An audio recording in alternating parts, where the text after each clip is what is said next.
Despite the differences, the House was successful in passing that bill by a vote of 351 to 69, and similar to your confirmation vote in these times, that is absolutely extraordinary. Since the passage of the bill, it's received support from all corners of the aviation sector: general aviation, business aviation, manufacturers, innovators, labor members of the FAA's own workforce, commercial aviation, groups representing passengers, airports, and on and on. The House-produced legislation makes transformative changes in the passenger experience and in private aviation. It provides innovators of the unmanned aerial systems and advanced air mobility space the regulatory certainty they need to deploy some of the most advanced technologies we've seen in aviation. We also make meaningful reforms to expedite agency processes and position the agency to manage an ever-expanding aviation system, and the bill contains numerous provisions aimed at improving aviation safety. With all the recent incidents, accidents, near misses, and problems, it's nothing short of malpractice that the Senate hasn't bothered to even mark up the FAA reauthorization bill. The Senate's repeated failure has destroyed $650 million in airport investments this year alone, and delayed enactment of urgently needed safety measures and reforms. There's never been a worse time to leave the FAA unauthorized, yet that's where the Senate's inaction has left us.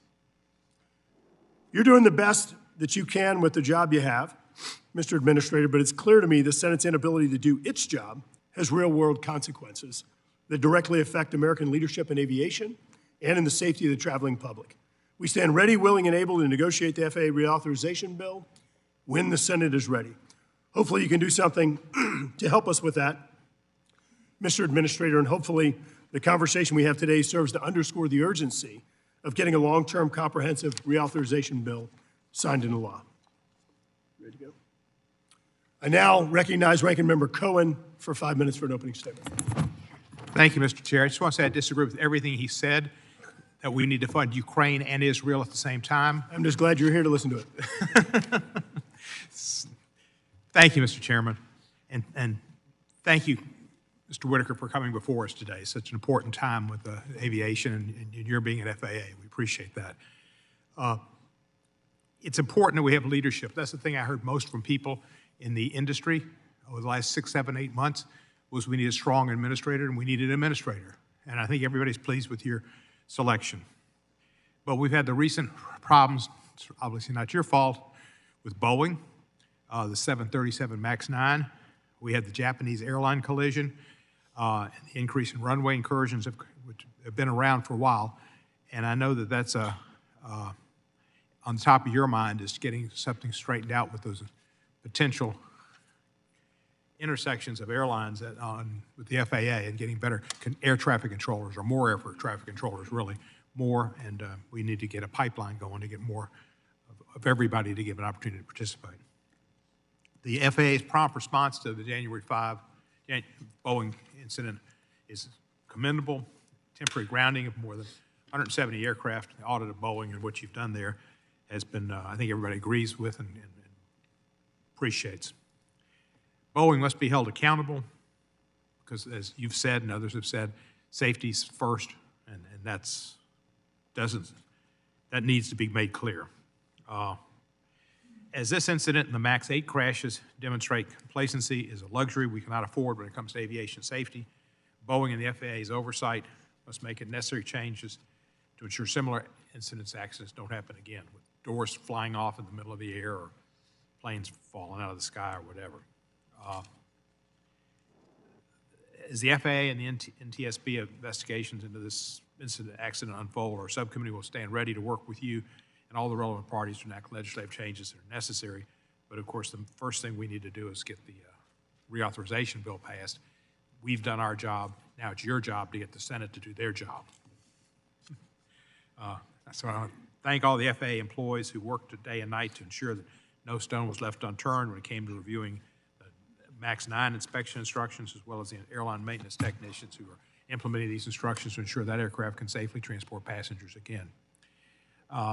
NTSB Chair Hamidi did a great job, and she's having some of us over for a briefing later today and showing us some of the problems, and we appreciate that. She's been thorough. Based on what has been communicated to us and the public thus far, that work's been outstanding. So we must do everything we can to pass our next reauthorization. We've done that. The next deadline, March 8th, is quickly approaching. We urgently need our Senate colleagues to act because we need to make sure that the air traffic control has more people and is beefed up. There are tricky issues with the reauthorization. Our committee worked in a bipartisan way to find common ground and pass a bill that contains hundreds of provisions that will preserve and enhance the aviation system and ensure a robust and vibrant future for U.S. aviation. That bill passed by an overwhelming bipartisan margin, and we hope the Senate can be bipartisan as well.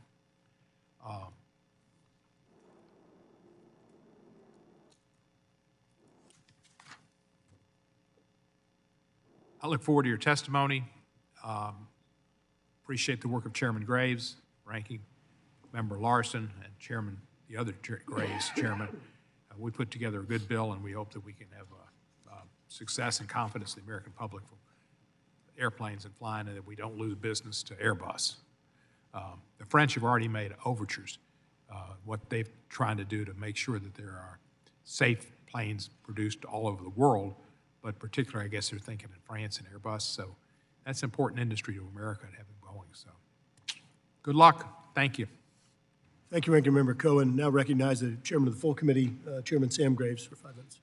Thank you, Chairman Graves and Ranking Member Cohen for the hearing, and thank you, Administrator Whitaker, for coming in. It's a pleasure to have you before the Aviation Committee.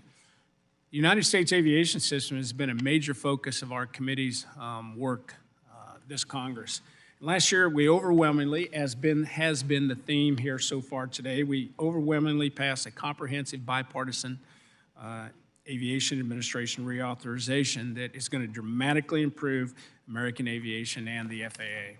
Unfortunately, the bill, as has been pointed out, and its many improvements have been held up in the Senate for more than 6 months.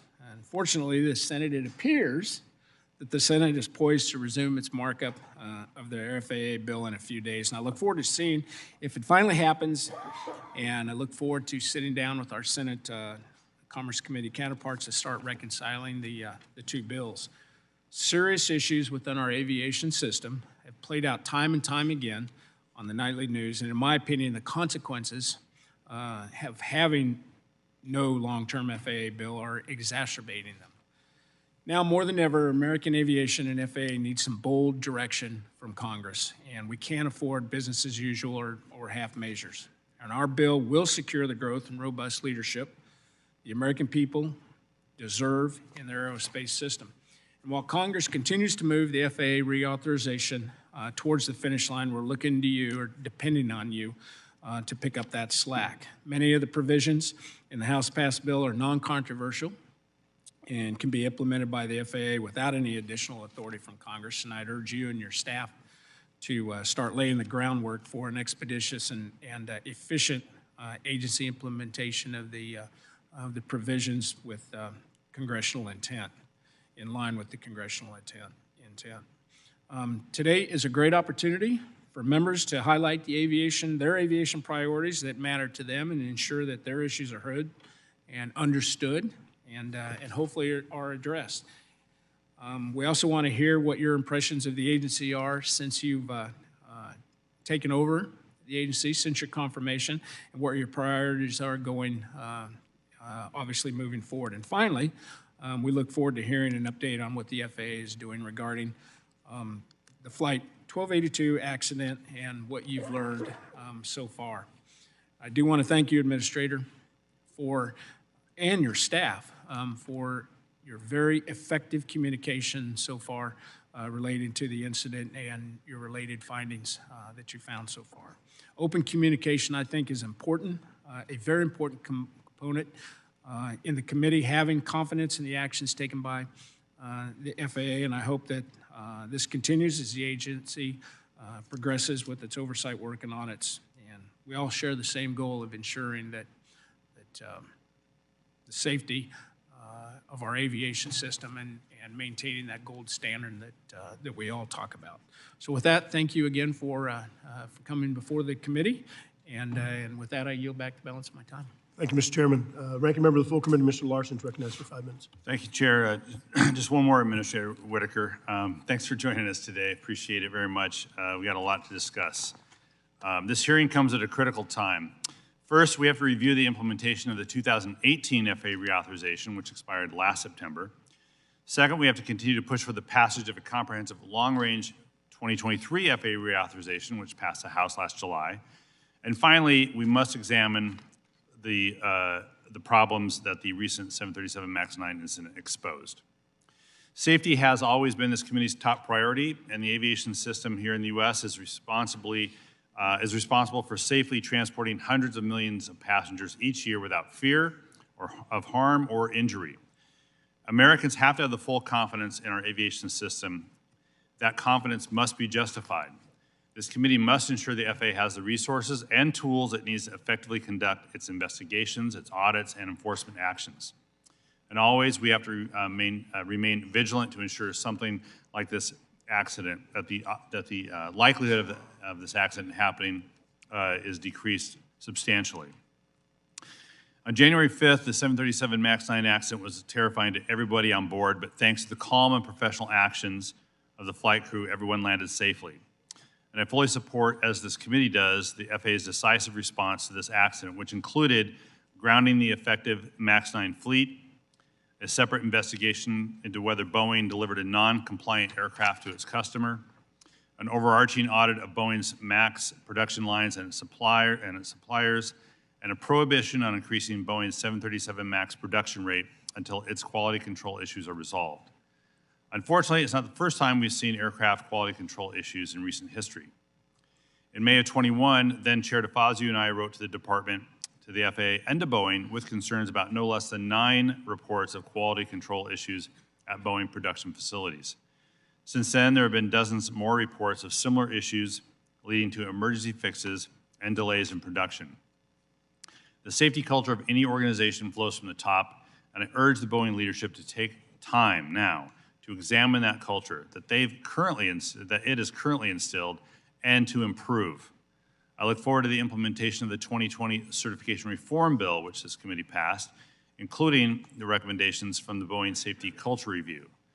Boeing has some of the most skilled, hardworking, and technically proficient workers in the world, and they depend on their leadership to instill the right policies so they can effectively do their jobs. These dedicated women and men who work at Boeing plants deserve answers, and the flying public deserves answers. I also look forward to the NTSB's preliminary report and the findings of the FAA's investigations. I'll continue to work with the chairs of the committee and subcommittee and the ranking member to take any potential legislative or oversight actions needed to ensure the safety in our skies. Now moving on to the reauthorization. As the committee continues its oversight of the MAX 9 accident response, we can't forget our other responsibilities. We passed an FAA bill in July. It passed 351 to 69. We are awaiting Senate action. And this bill created a framework to ensure a safer, cleaner, greener, and more innovative and accessible U.S. aviation system. On aviation safety, there are numerous safety gaps that have to be addressed since the last authorization, which were enumerated in the recent NAS Safety Review Team report. The House bill addresses these issues, including the hiring of air traffic control, the installation of surface surveillance and detective technology. And Administrator Whitaker, I look forward to hearing your takeaways from that safety review report and what the FAA is doing to implement the recommendations. We have to do more to ensure all passengers can travel safely and with dignity. The House bill improves training for airline personnel and contractors on assisting travelers with disabilities and mobility devices and directs the DOT to reduce damage to wheelchairs and mobility aids. Administrator Whitaker, I want to hear how the FAA is working with DOT and airlines to do more for passengers with disabilities. We have a talented aviation workforce in this country, and the FAA reauthorization bill triples funding for the FAA's aviation workforce development programs to expand the talent pipeline to all Americans. I look forward to hearing what the FAA can do more to recruit, train, and retain the expertise that we need to lead globally. We also have to provide a clear and predictable framework for innovators to scale new entrants safely while ensuring the needs of local communities are addressed. Our bill requires the FAA, as an example, to issue beyond visual line of sight or BVLOS requirements for drone operations and ensuring their safe integration into the skies and creating jobs. And so, Administrator, I want to hear more about what the FAA is doing on the BVLOS rulemaking and your work to integrate these technologies. The recent Boeing 737-9 MAX 9 door plug accident is yet a reminder of what is at stake if we continue to delay addressing systemic safety issues in the U.S. aviation ecosystem. That is in part why the Senate needs to move a bill forward so we can start to negotiate a long-term FAA reauthorization to ensure the FAA and NTSB have the authorities and resources that they need to do their important work. Thank you very much. Yield back. Thank you, Ranking Member Larson. Recognize Ranking Member Cohen for instructions and unanimous consent request. Thank you, Administrator Whitaker. You probably know these things, but there's a lighting system in front of you. Green, get started. Yellow, get ready to end, wrap it up. Red, it's over.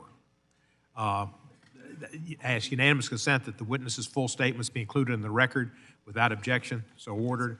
And also ask unanimous consent that today's hearing remain open until such time as our witnesses have provided answers to any questions that may be submitted to them in writing without objection, so ordered. And the last unanimous consent is the record for 15 days for any additional comments and information submitted by members or witnesses to be included in today's hearing without objection, so ordered. 3 of them in a row. I yield back. You're on. Without objection, so ordered. Thank you, Ranking Member Larson. Again, Administrator, I want to welcome you. Appreciate you being here today. Written testimony has been included in part of the record. The subcommittee asks you to limit your oral remarks to 5 minutes. With that, Administrator Whitaker, you're recognized for 5 minutes. Thank you, Chairman Graves, Ranking Members Larson and Cohen, and members of the subcommittee. Thanks for giving me an opportunity to discuss the current and future priorities of the FAA. Our number one priority is safety. Recent events, especially the January 5th incident involving the Boeing 737 MAX 9, have shown us we can't become complacent when it comes to maintaining safety and public confidence in the aviation system. Since being sworn in as administrator, I have focused on addressing potential risks to the safety of our national airspace, particularly in 3 areas: significant safety events, air traffic controller hiring, and continuous safety improvement.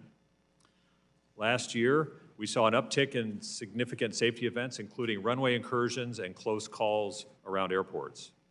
In response, the FAA tasked an independent safety review team to look into these issues. They provided a report to me in November, and we have already begun implementing many of those recommendations. To mitigate the risk of incursions, we're pursuing a range of strategies and solutions, including better data analytics, pilot and controller outreach, improved airport signage, and runway and taxiway redesign. We're also committed to continued development and deployment of technologies that enhance runway safety. We will continue to work this issue until we reach our goal of 0 significant safety events. The safety of the U.S. aviation system is due in large part to the skilled and dedicated air traffic controllers who work the system. To maintain our safety record, the agency must accelerate the pace of recruiting, training, and hiring to meet increasing traffic volume while also integrating safely new technologies and new entrants into our system. We're taking immediate steps to grow the controller workforce through several key initiatives. We're filling every seat at our Air Traffic Controller Academy in Oklahoma City. We're expanding the use of advanced training in facilities across the country, including upgrading simulators in 95 towers. Just last week, we installed the first tower at Austin Airport in Texas. We're working with aeronautical colleges to move graduates quickly to on-the-job training, and we've initiated year-round hiring for experienced controllers from the military or from private industry. During my first 3 months as administrator, I met with controllers in Boston, Philadelphia, Dallas, and here at DC in the Tower. In those conversations, controller fatigue came up repeatedly as a top concern, caused in large part by shifting schedules and challenging overtime requirements. Increasing our controller ranks will help mitigate risks associated with controller fatigue. Additionally, we have stood up a panel of fatigue experts to review the latest science on sleep needs and how that can be applied to work requirements and scheduling. We expect to receive the panel's report later this spring. The third priority is to continuously improve our safety processes and procedures. For example, our Air Traffic Safety Oversight Department now reports directly to me. This gives me unfiltered, candid feedback on the state and quality of the organization. We are also exploring how the agency can improve data accessibility and collaborate with stakeholders to collect and analyze data across our aviation system. Data is crucial to identifying and mitigating significant risks and emerging safety trends. To support these efforts, I plan to hold a discussion tomorrow with senior leadership from major U.S. airlines on how we can share information more transparently and improve our safety management systems. The need to be vigilant on safety came clearly into focus on January 5th with the incident involving Alaska Airlines Flight 1282 when the left mid-cabin door plug blew out of a Boeing 737 MAX 9 shortly after departure. I want to commend the flight and cabin crews for their professionalism and heroic actions to ensure the safety of everyone on board during that emergency. Less than 24 hours following the incident, the FAA took decisive action to ground 171 MAX 9 airplanes. We then approved a thorough inspection and maintenance process that was performed on each of the grounded aircraft prior to returning to service. We've begun an audit of Boeing's production and quality control practices, and we've informed Boeing that the FAA will not grant any production expansion of the MAX until we're satisfied the quality control issues uncovered during this process are resolved. Going forward, we will have more boots on the ground, closely scrutinizing and monitoring production and manufacturing activities. Boeing employees are encouraged to use our FAA hotline to report any safety concerns. Let me stress, the safety of the flying public is our mission, and it will continue to inform our decision-making going forward. I'm honored to lead the FAA team of more than 45,000 dedicated employees who work every day to meet our mission of ensuring we have the best and the safest aviation system in the world. I'm confident in our agency's ability to address our current challenges and those that lie ahead. I also want to confirm, as Chairman Graves alluded to, really commend the bipartisan effort in the House toward completing a long-term FAA reauthorization bill. I look forward to working with Congress as it finalizes this vital legislation. Thank you for your continued support of FAA, and I look forward to answering any questions. Thank you, Administrator. I recognize myself for questions. In 2020, Congress passed the Aircraft Certification, Safety, and Accountability Act in response to design flaws which contributed to the crashes of two Boeing 737 MAX aircraft. One of the provisions of that bill requires aircraft manufacturers to implement safety management systems. Given what you've learned so far from the Alaska Airlines Flight 1282 incident and challenges that Boeing's had with quality control, is the FAA considering further action with SMS requirements and for aircraft part suppliers or other entities involved in aircraft manufacturing, whether that be rulemaking, regulatory changes, or requesting changes in the law? Thank you, Chairman Graves. That's a great question. The SMS process is really the core technology for our safety system. So we have a rule now that rolls this out to manufacturers and Part 135 operators. Boeing has been voluntarily deploying an SMS system. One thing we've learned in this particular set of circumstances with the Alaska flight was that we need to make sure those SMS systems are talking to each other, and we need to make sure we're getting all the data that we can from those systems and have the tools to analyze those. To your specific question, the rule that is out there covers manufacturers. It doesn't necessarily cover all the component part manufacturers, but an OEM has the ability to impose those terms by contract, and we would expect that as part of their safety management system, they would insist on those types of controls with particularly key suppliers like Spirit Aerospace. Thank you, and obviously the committee's going to be working very closely with you and NTSB to make sure that we get this right. Administrator, I'm going to be really candid. Looking back at what happened in the aftermath of the MAX incidents, I can't help but think that the FAA had a lot of trouble walking and chewing gum. Candidly, I think that they really struggled with being able to carry out all of their their duties and responsibilities. And so turning to drones, I want to bring up BVLOS, and I heard Ranking Member Larson bring it up as well. The Beyond Visual Line of Sight Aviation Rulemaking Committee submitted its final report to the FAA nearly 2 years ago. While I don't think it was perfect, I think it's a pretty good roadmap on how to move forward. Can you give some projection for what the aviation industry should be expecting in that regard? I think there's been a lot of interaction with stakeholders over BVLOS, and I know from my roles before taking this position, there's been some frustration on how quickly that might be moving. We do expect to have the NPRM out this year, so it is a priority, and we will continue to push that forward.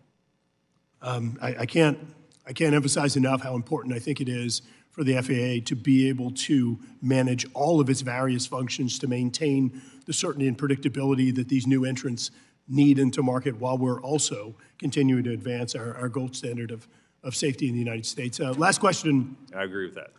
Thank you.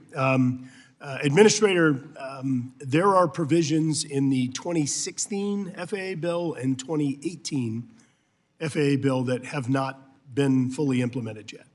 Here we are advancing a 900-page 23 or 24 FAA authorization bill. The House and Senate bills have a number of identical provisions. While it's very difficult to improve upon the perfection, the Senate is trying to add some new things.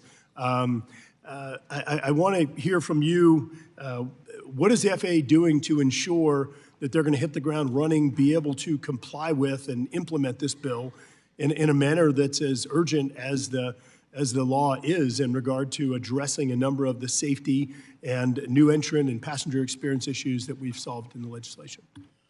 So what I can say is I can commit to you that when this bill passes, we will work hard to work together to have work plans on all of these various initiatives and communicate with you on our expectations as far as when we can meet those. So I think what we can do is make sure we have good open communication about how we'll execute on the provisions of that bill. Administrator, in my 30 seconds here, I'm going to say that as much blood, sweat, and tears as the folks up here, the aviation team has gone through over the past few years in putting this legislation together, striving to reach bipartisan consensus and addressing many of the urgent issues in the aviation industry, I am hopeful that the FAA will treat the implementation with the same urgency as we have in putting the legislation together. We will, and we appreciate that effort. We welcome this bill. Thank you. Recognize Ranking Member Cohen for 5 minutes. Thank you, sir.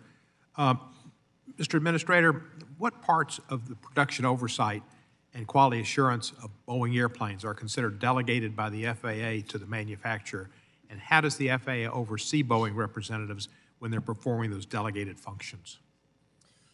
Well, there are a couple of answers to that question. One we have tasked MITRE to actually look sort of at a technical level on where the delegations are and what our options are with respect to delegation. Quality control and quality assurance are a key function for a manufacturer. So it normally falls within the purview of that manufacturer, although there's no reason to not have those types of functions done by a third party. So I think that's something we want to look at as well. At a macro level, I think with manufacturing, there has been an oversight approach that has focused heavily on audit, checking the paperwork to make sure it's correct and making sure the systems are in place. We are migrating to a system that is, I would call, Audit Plus, so we're going to have more of a surveillance component, much like you would find on the flight line or in maintenance stations where inspectors are actually on the ground talking to people and looking at the work that's being done. So we're proposing at this point to expand the oversight approach to include both audit and inspection, which is why we're moving inspectors into the facilities. I presume we look at what's been done around the world and get best practices on all these things?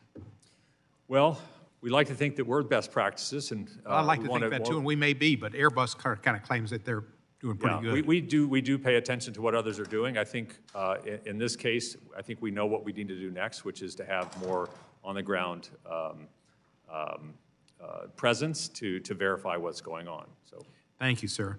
The committee passed into law the Aircraft Certification, Safety, and Accountability Act, which was a direct response to the MAX 8 crashes. Can you provide an update to us on what the FAA's implementation of that has been, particularly the sections we highlighted in the letter that we sent you last week? I can. The sections that you specifically highlighted, we have completed much of that work. You highlighted section 102 around SMS, so that rule has been pushed out, and SMS systems are being deployed. The culture survey of section 103 is due within a month. We're very much looking forward to getting that data around Boeing safety culture. That will inform some of our adjustments to the risk model approach.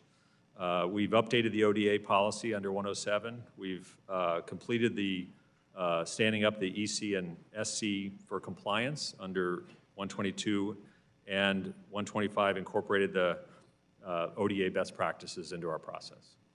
Thank you, sir. And I'd like to take two of my pet issues, which are also important issues to, I think, everybody on the committee, and that's evacuation of airplanes in the required 90 seconds, and also seat size that's safe for people to ingress and egress.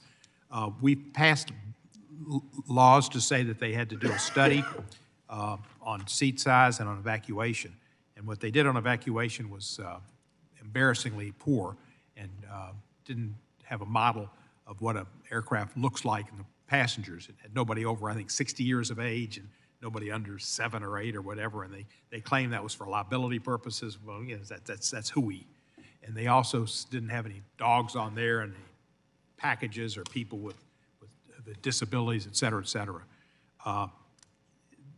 There were 26,000 comments in response to that SEAT Act that the FAA requested public comments out of 26,000 comments. Considering the request closed in November 1 of 2022, what can we expect the FAA, when can we expect the FAA to issue a final rule on the issue of seat dimensions?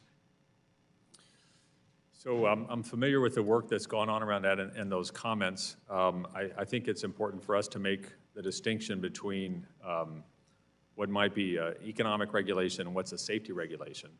So a lot of the comments focused on more, I want more legroom type of comments versus safety provisions, but we're taking all those comments into account. Typically with evacuations, the problems tend to be piling up at the exits rather than getting out of the seats. So we've had trouble identifying issues around difficulty with seats. It's more tends to be piling up on the exits. But all that information has been considered, and we'll certainly take your feedback as well, sir.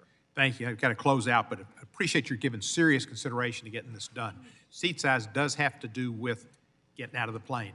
And if you're crowded in there, you've got somebody next to you that's physically challenged because of girth, it makes it difficult to get out. And I can't imagine people doing 90. In Japan, it was 18 minutes.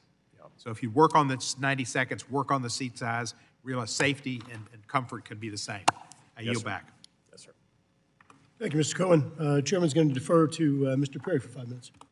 I thank the chairman. Thank you, Administrator Whitaker. I'm going to start out with a couple perfunctory questions here. Would you agree that the Airport Improvement Program Grant Assurance 19 Operations and Maintenance requires the following? I'm going to read this right out of the manual here. The airport and facilities which are necessary to serve the aeronautical users of the airport, other than facilities owned by or controlled by the United States, shall be operated at all times in a safe and serviceable condition and in accordance with the minimum standards for maintenance and operation, and it will not cause or permit any activity or actions thereon which would interfere with its use for airport purposes. Is that, do you agree with that? I mean, it's out of the manual. I mean, I'm not familiar with it by word, but it sounds okay. right. Yeah, it sounds right. Okay. So would you also agree that the FAA Airport Compliance Manual, Section 22.6, request for interim use of aeronautical property for other uses generally requires the FAA to approve the use of airport facilities for non-aeronautical purposes, and in fact, it explicitly states that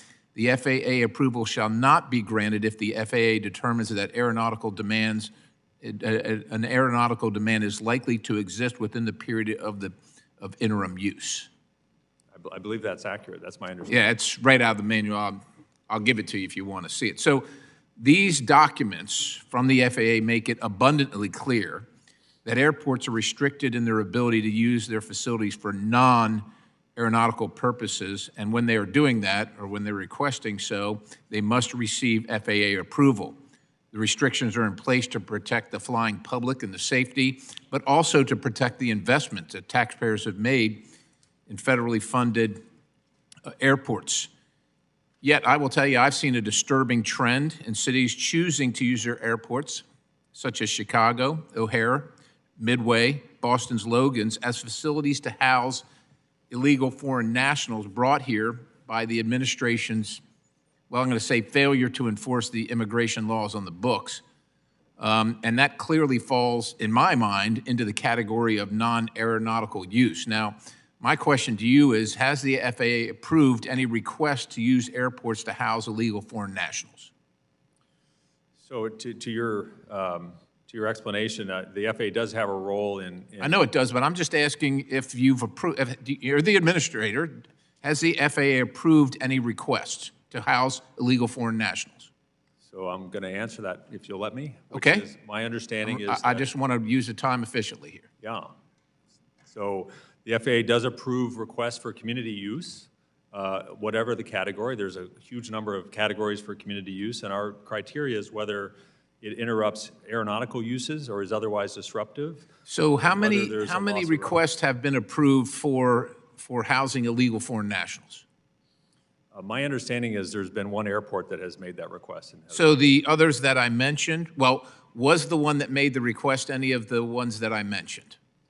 I believe it was either Kennedy or O'Hare. I can't remember for sure. Okay, so it could be O'Hare, but then it wouldn't be Midway or Logan, yet they're housing illegal foreign nationals at the airport. Did the FAA make the required determination that no aeronautical demand is likely to exist? This is an airport, and I'm reading right from your regulation here, Chapter 22.6. Did the FAA make that determination? The determination was that it did not interfere with aeronautical uses. So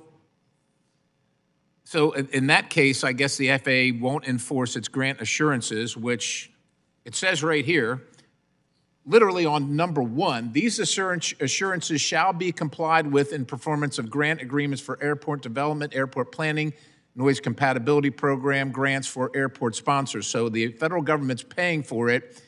They make the agreement, agree to it, and then don't follow it, and the FAA is not going to do anything about it. I want to yield some time to a friend, but let me just ask this question. How does walling off portions of the airport to house unvetted illegal foreign nationals, which passengers in America have to walk beside, these are unvetted illegal foreign nationals, how does that promote safety or utility or efficiency in these airports?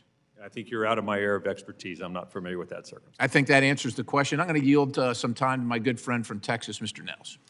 Thank you, sir. Mr. Administrator, I am going to reference a letter dated February 5th, 2024 to the Honorable Maria Cantwell and Honorable Ted Cruz. Are you familiar with this letter on February 5th that you sent? I'm not sure what the topic is. Okay, I'm going to make sure, because I'm going to make sure that you get a copy of this letter, so when it comes to me, I have a lot of questions regarding this letter. I yield back. Thank you. Gentleman yields back. Recognize the ranking member of the full committee, Mr. Larson, for 5 minutes. Thank you, Administrator, for coming today, helping us out on some things. First question I had, in your testimony, you mentioned the hotline that workers can call, as well as a whistleblower hotline. Do you have that phone number? Can you, for the record, state what it is? Can you remind folks where they can go in order to make that call? We have a link on our website, so FAA.gov, where you can go find access to that hotline. We've also set up a specific hotline for Boeing employees, which we have had communicated out at the factory so they can reach us directly. Is that on FAA.gov as well? Yes, it is. So for Boeing employees, they can go to FAA.gov right now if they have any concerns. Absolutely. Is that a confidential communication? It's run through a very confidential process. We have a group that focuses on whistleblowers to make sure identity is protected and that appropriate actions are taken. Thank you very much. I know that FAA has chosen to put inspectors in the facilities. Does that include in Spirit as well? We do have inspectors in Spirit as well, yes. Yeah, and that's new. And can you give us a range of the numbers of people that you've deployed into the Boeing and Spirit facilities? I think we have about 24 at Boeing and maybe a half a dozen at Spirit. Yeah. And can you give an indication of whether you think that'll be permanent? Is this going to be short-term? Like, how long does this last? Is it part of what you need to be doing as part of a permanent solution? So we're undertaking a 6-week audit, so we're in the middle of that now, and that audit will give us guidance on where we need to go. I think we're also going to look at this culture survey that's due at the end of the month, and then make a determination of how many folks we need on the ground in both places. So we haven't made that determination, but I do anticipate we will want to keep people on the ground there. So we don't know how many yet, but we do think that presence will be warranted.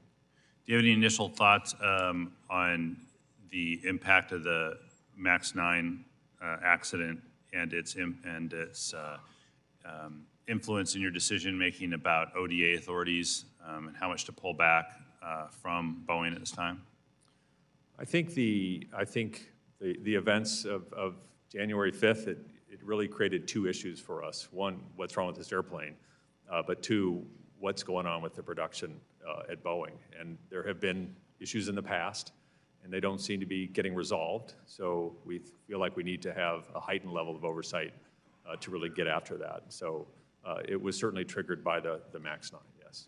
But nothing, no permanent decision yet about removing some authority from the ODA organization at Boeing? No on a permanent decisions. basis. I mean, we've tasked MITRE to give us a view on what the options are. I've heard Boeing CEO mention an option for third-party quality control.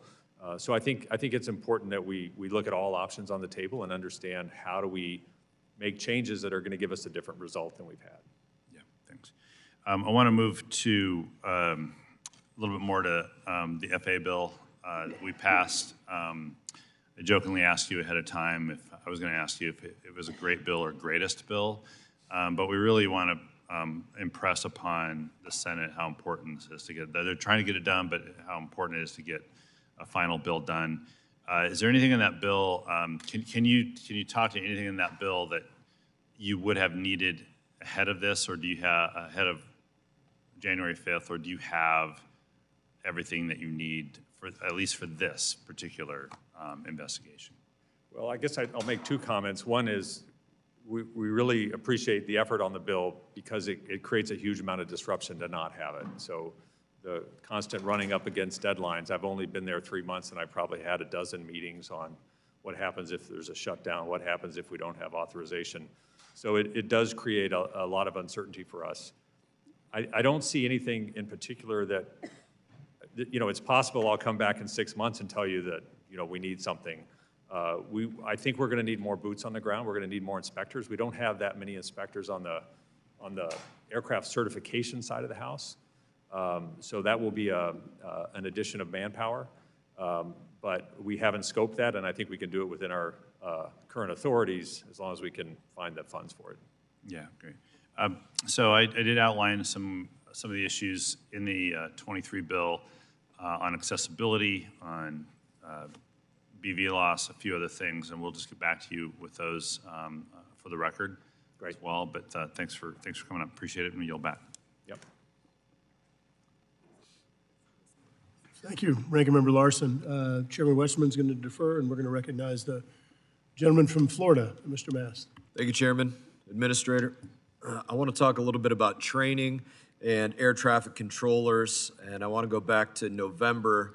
You announced that the FAA would expand Collegiate Training Initiative, also known as CTI, and those programs to harness specifically the underutilized capacity among college programs that meet the FAA's equivalent levels of safety to help train air traffic controllers. We all know that's something that we need, and help address that shortage of, potentially 3,000, maybe more, maybe a little less air traffic controllers, certified controllers. And my question is, I want you to bring us up to speed on what the FAA has done since November to implement a new enhanced CTI program. What's being done? So we've done what we're trying to do is make sure that these schools are duplicating the curriculum that we teach at the academy. So we've put some definition around what that curriculum is, and also looking at what physical tools they need. So flight simulators, tower simulators, things of that nature, to put together a very clear curriculum. And my goal is to make sure that in the academic year 24-25, we're actually executing on this so that we start to see graduates from those schools come directly into FAA to be controllers. The immediacy of the issue is why we're pushing so hard. So of the couple dozen CTI schools out there, we're hoping to have at least half of them able to start training students beginning in the fall. Do you see new programs opening up as a result of your efforts? I'd like to see that. It hasn't been our initial focus. We're trying to work with the schools that are already sort of set into that space, but I don't see any reason why other schools, particularly those with a technical bent, can't have this program as well. Okay. That's the extent of my questioning today, Mr. Chairman. I yield back the remainder of my time. Thank you. Thank you, Mr. Mast. Recognize the gentleman from Arizona, Mr. Stanton. Thank you very much, Mr. Chairman, and to the administrator. Thank you for being here, for coming to speak to us today, your first hearing before this committee. Americans are upset. They have a right to be upset. Last month, door plugs failed on a 737 MAX 9 and caused the door plug to fly off mid-flight. Thank God no one was seriously injured in this accident, but make no mistake, this was a close call, too close. The incident, along with reports of near misses of planes colliding as they depart and arrive at America's airports in the past year, is concerning and frankly unacceptable to all of us on this committee. We need to pass a comprehensive Federal Aviation Administration reauthorization bill that's currently sitting in the United States Senate to give the FAA and this administrator the tools they need to enforce safety rules and prevent catastrophe. In this very committee, we crafted a strong, bipartisan, 5-year FAA bill, and the House passed it nearly unanimously. We did our job, and now the Senate needs to do theirs as quickly as possible. Mr. Whitaker, as the FAA Administrator, you are the head of Aviation Oversight and Safety. I want to underscore what the ranking member has discussed here today in terms of oversight, particularly on production facility inspections, a crucial part of making sure our planes are safe. Section 521 of the House FAA reauthorization calls for the FAA to update the risk model used to inform frequency of these inspections, but we have problems right now. Can you, in a couple sentences, explain how the agency determines the frequency of these inspections and what impact these inspections have on production? Thank you, sir. The agency uses a risk model with respect to manufacturers. It's a fairly uniform survey to identify the level of risk, and so how many inspections would be driven by that. That model will likely evolve based on the rollout of SMS systems, which should reduce risk and give us better insight into what's happening, and also in the case of Boeing, based on the culture survey that we expect to receive later this month. I think I want to address another issue that was touched upon by our ranking member, and that is the recent trend of mishandled or damaged wheelchairs by aviation passengers. This recent trend of mishandled or damaged wheelchair incidents by commercial airlines raises serious concerns about the systemic barriers for passengers with disabilities. How is the FAA working to prevent these incidents and improve accessibility for air travel for people with disabilities? Thank you, sir. The DOT has a large role in this related to how customers are treated on aircraft. So we work very closely in supporting DOT to make sure accessibility is an option and that innovations can happen to make sure that is enabled. Okay, it's an important issue for us. We're going to hear a lot more from this committee on. Yes, sir. We need to up our game, if you will, in terms of improving the travel experience. On near misses, I mentioned, in response to the recent trend of runway near misses at some U.S. airports, the House passed FAA reauthorization would expand ground surveillance and detection equipment at large and medium hub airports. How would increasing the deployment of this technology help air traffic controllers and flight crews? I think these near misses are one of those areas where there's a lot of ability to have tailored solutions for each airport. Every airport is different. It has its own challenges, but a lot of these surface awareness technologies or tools in the tower can really make the difference and create awareness to avoid these types of mishaps. Thank you so much. In my remaining time, Administrator, I want to give a thank you. I want to thank you and the FAA for the collaborative partnership in helping Phoenix Mesa Gateway Airport expand its infrastructure to accommodate extraordinary growth. Gateway Airport is the busiest contract air traffic control tower in the region and contributes nearly $2 billion to our regional economy. They recently completed their new Terminal South concourse, due in part to $14.4 million in the bipartisan infrastructure law funds. A ribbon cutting will be held in a couple of weeks. The cooperation between the FAA and our Arizona delegation in Congress has been crucial to this growth, and I look forward to a continued strong working partnership to implement innovative ways to increase capacity at Gateway. With that, I thank you, and I yield back. Thank you. Thank you, Mr. Stanton. Recognize the gentleman from Arkansas, Mr. Westerman, for 5 minutes. Thank you, Chairman Graves. Thank you, Administrator Whitaker over here.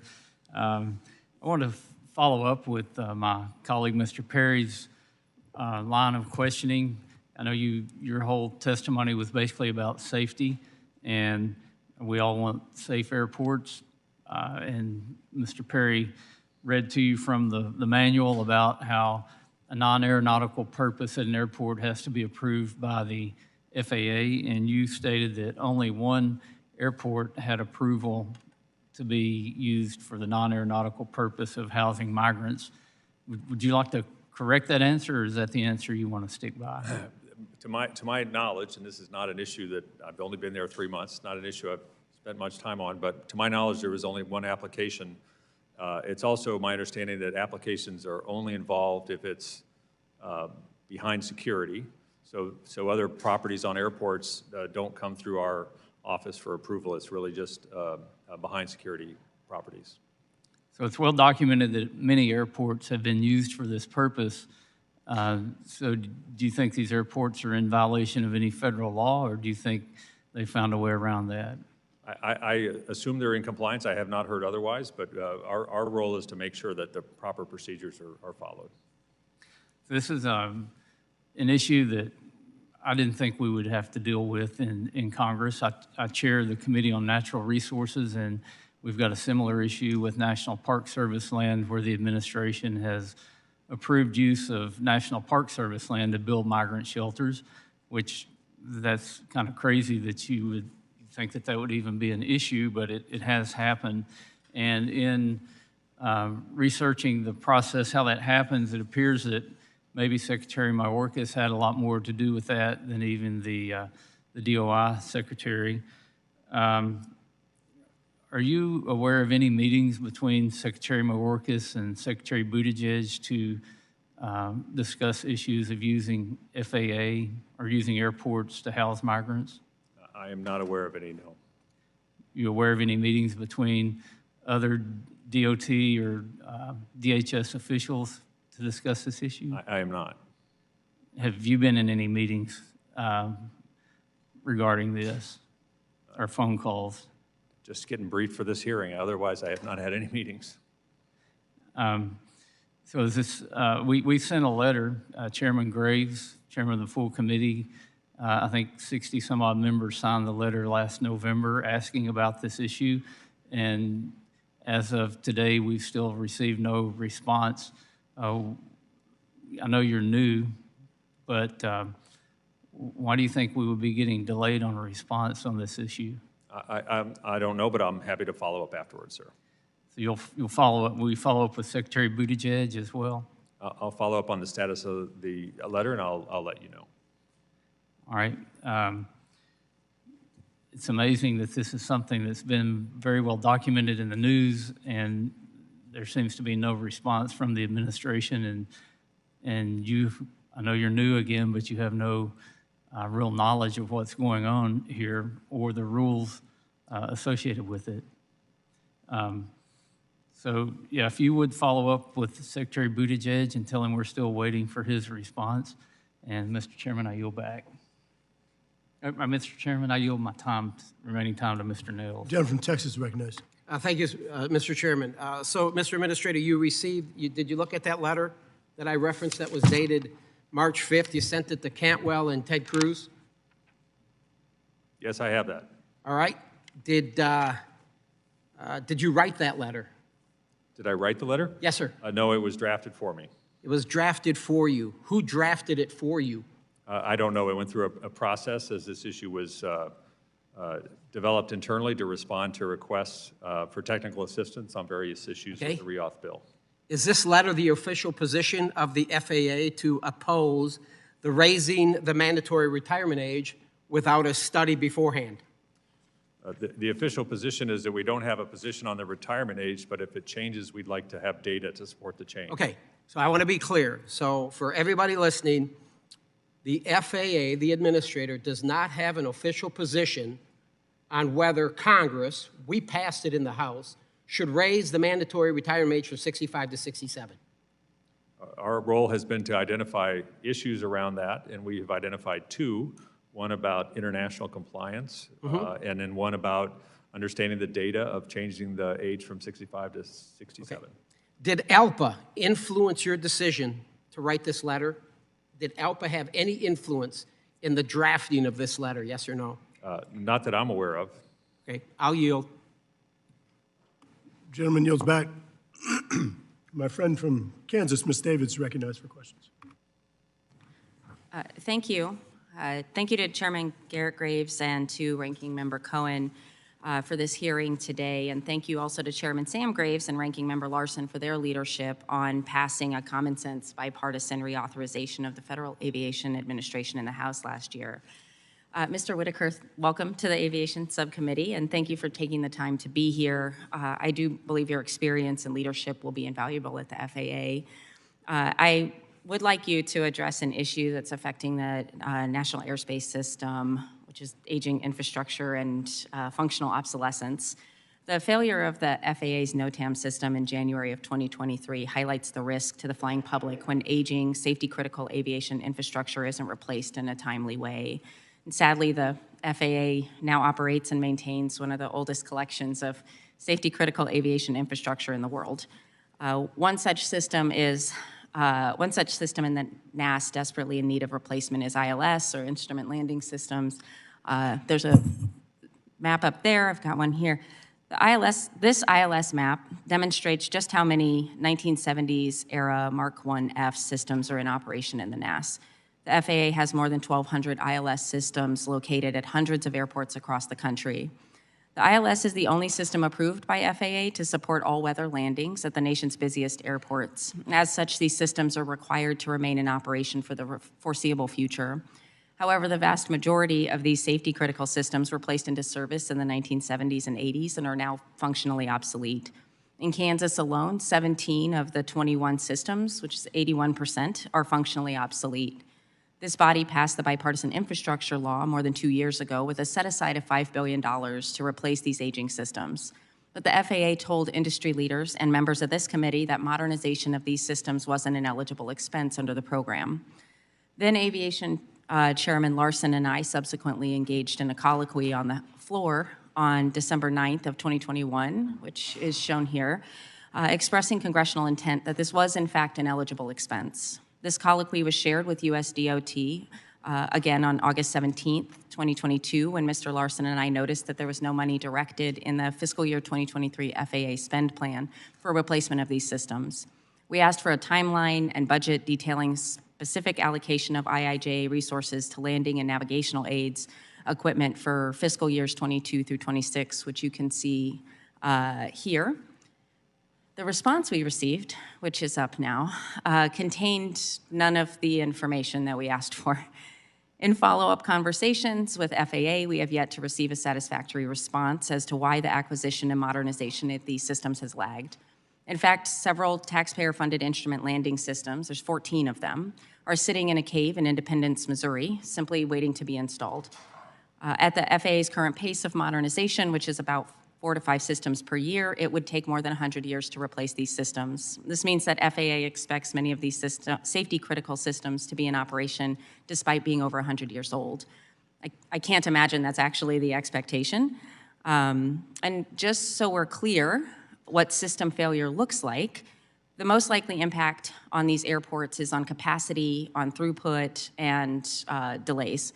When an ILS is out, runways can't be used for all-weather operations. But there's also this inherent safety risk should a system fail in the middle of landing operations. So, Mr. Whitaker, what's the FAA's schedule for deploying these devices system-wide? And as you might be aware, the professional aviation safety specialists have proposed a pilot program for deploying these systems within 18 months. And I'm curious if, to your knowledge, is the FAA considering that proposal? Thank you for the question. You've hit on a very interesting issue at the FAA, which is how we fund facilities, equipment, and particularly we're in a situation now where we have a lot of redundant systems in the NAS and facilities. We have facilities that need to be replaced as well. With respect to this particular issue, my understanding is that infrastructure funding is available for deployment of those ILS systems, specifically the ones that you mentioned that are in storage. So my understanding is that will be deployed. Those funds will be used to begin deploying those systems. Do you have a timeline? I can certainly respond to your office with some specifics on the timelines. Okay. I would very much like a specific response given the length of time that this has been going on. The bipartisan infrastructure bill gave us a 5-year timeline, and we're over 2 years in. Yep. I yield back. Thank you. Thank you, Ms. Davids. I recognize the gentleman from Minnesota, Mr. Stauber, for 5 minutes. Thank you very much, Mr. Chair. Administrator Whitaker, thanks for being with us and congratulations. Thank you. Mr. Whitaker, how many positions are there at the FAA? How many positions? Well, we have 45,000 employees. 45. And what percentage of those positions are filled? I don't have an exact position number for you. Is the COVID emergency over? I believe so, yes. Yeah, May 11th, President Biden declared the emergency over. I understand you use a hybrid telework model. Is that correct? It depends on the function. So obviously our controllers are all on the job, but other employees are still in a hybrid situation. How many days a week do the employees have to show up in a 2-week work period? The policy, again, it depends on the employee, but and the job description, but the baseline is 4 days. Yeah, so 4 days, your employees have to, in a 2-week period, show up 4 days. What if our air traffic controllers only showed up 4 days in their work week? Would it affect commercial, general aviation? Well, as I mentioned, they show up every day for their jobs. I understand that. What I'm trying to get at is, what if our controllers just showed up 4 out of a 2-week work period, 4 days? Would that interrupt our work? Well, they can't control traffic from home. I understand that. Certainly would. You know what I'm getting at. If they only showed up, would it be a problem for our airports and general aviation, commercial aviation across our country? Yes or no? Of course. How do you track employee accessibility and productivity in this hybrid model? It's up to individual managers to manage their workforce to meet the needs of their mission. I can just tell you from what I'm hearing from stakeholders is that accessibility to FAA staff is limited. And it seems evident that productivity is waning as several high-profile rulemakings are still ongoing. And you know this, the rule for a regular beyond visual line of sight operation of unmanned aircraft systems. That final report was concluded in March of 2022. And now it's not expected until August of 2024. You know, and I know workplace flexibility is an important recruiting tool in our new world. However, as an agency with a safety mission first, do you find that a 2-day in-person work week rather low? Again, it depends on the job position. So many of our employees, not only controllers, but inspectors need to be in place, but others, it may work for working remotely. So I think it depends on the position. Administrator Whitaker, I believe that the FAA should hold itself to a higher standard, and The FAA's telework schedule requires, again, they are only in person 4 days out of a 2-week work period. And I'd just like to point out again, our controllers are working a lot of hours, a lot of pressure on them to keep our flying public safe. And speaking of controllers, the National Airspace System Safety Review Team concluded that under the FAA's most recent controller workplace plan submitted to Congress, when retirements and other attrition is accounted for, the hiring plan produces a negligible improvement over today's understaffed levels, resulting in a net increase of fewer than 200 aircraft controllers by 2032. This is extremely concerning for safety and efficiency of the aviation system. Can you reassure the committee that the FAA will prioritize this issue, conduct maximum hiring of new controllers, and continue to request adequate resources from Congress to address the problem? I can, yes, sir. And I understand that the FAA has committed to maximum controlling hiring for only fiscal year 24, 25, and 26.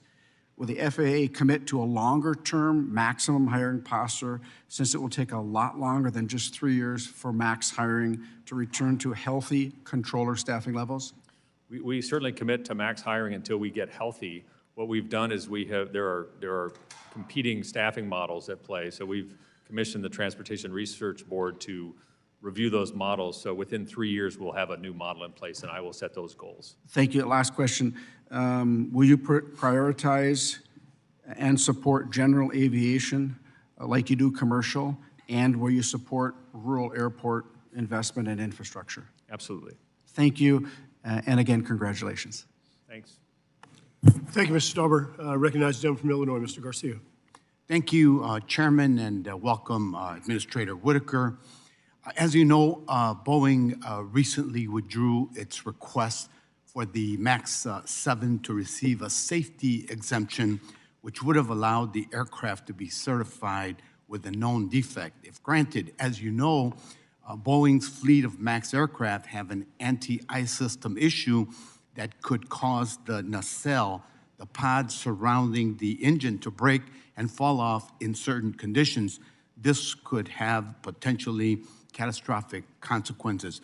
Boeing is now working on a long-term fix that will require retrofitting the entire MAX fleet. How did the FAA, in your understanding, fail to detect such a defect during the certification of the MAX 8 and MAX 9 aircraft?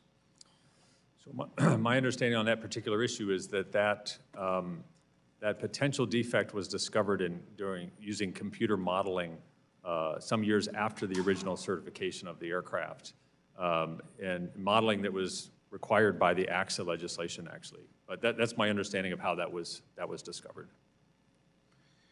While I appreciate the FAA's attention to this topic, Boeing has demonstrated time and time again that it will cut corners on safety in order to maximize profits. My second question, Administrator, is this. In response to the recent Alaska Airlines accident, the FAA has launched an investigation into Boeing's compliance with manufacturing requirements.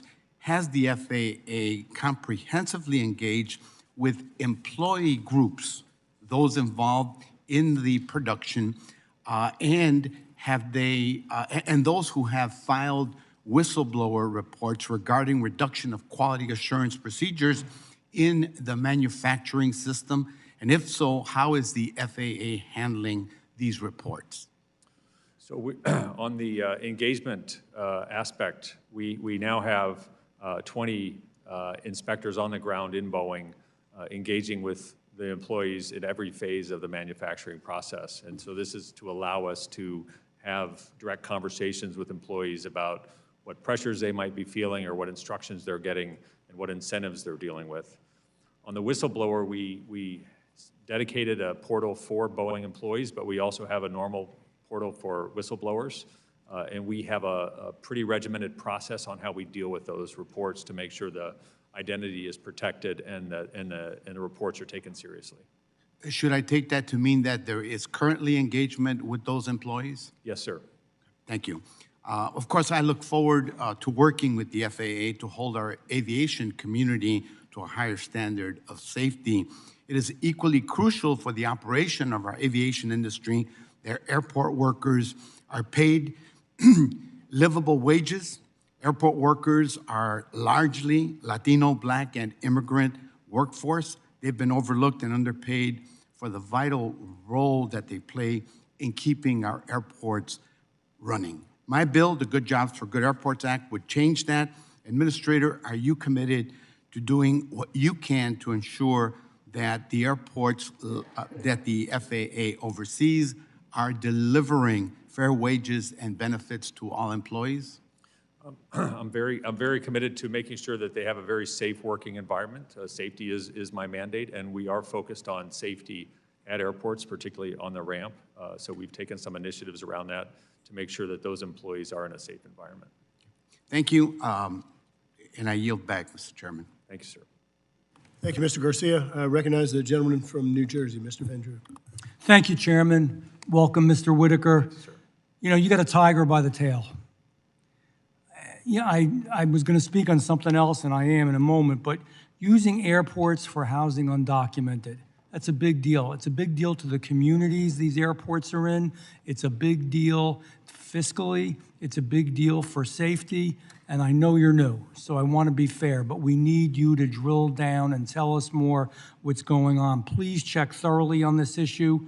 I think it's a totally inappropriate use. Safety is our #1 issue. It was never meant for housing any of these airports. There was a plan, and this is fact. It was leaked out by a whistleblower, 10 different airports that they were going to house illegals in. Of course, we got a hold of it.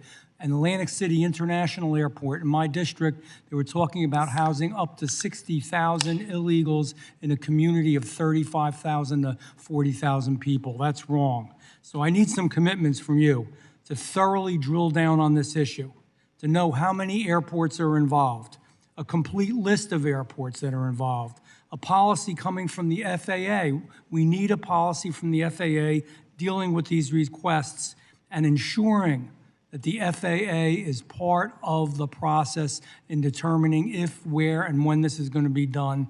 And we need a complete list of requests and from whom it came. I brought this up to Secretary Buttigieg when he was here. He wasn't aware of it. Of course, we have the information. I need you to do that. I would appreciate if you get that information back to me and the entire committee. Could you commit to getting us that information? I can commit to making sure that we're complying with the law around any approvals. Mr. Whitaker, I appreciate that, but we really need... We don't own the airports, so I know, but it deals, but you're a very important part of what happens at the airport. You should be included. You should be part of it. The people, quite frankly, of our districts, of our country should be part of it as well. So I ask you to please think about that, and I would ask you to please commit to doing that. It's not a big request. It's a real obvious thing, and I'm looking forward to that report. You know, last month, the fuselage of a domestic Boeing 737 MAX exploded open at 16,000 feet. I know you're real aware of it. There are 180 people on board. We are unbelievably blessed that nobody died, that there weren't injuries, that it wasn't much worse than the result that we had. This accident, in my opinion, is the result of decades-long process of globalization.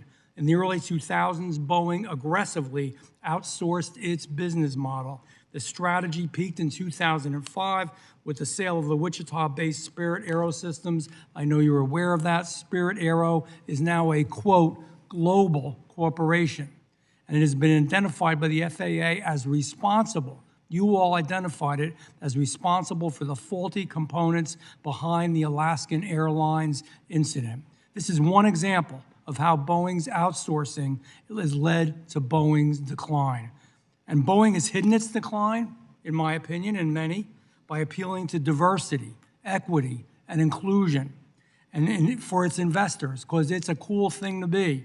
And the investors that are interested in that were more likely to invest. And their stock, no doubt, has gone up 400% since their product has gone down, but their stock has gone up, which is real interesting.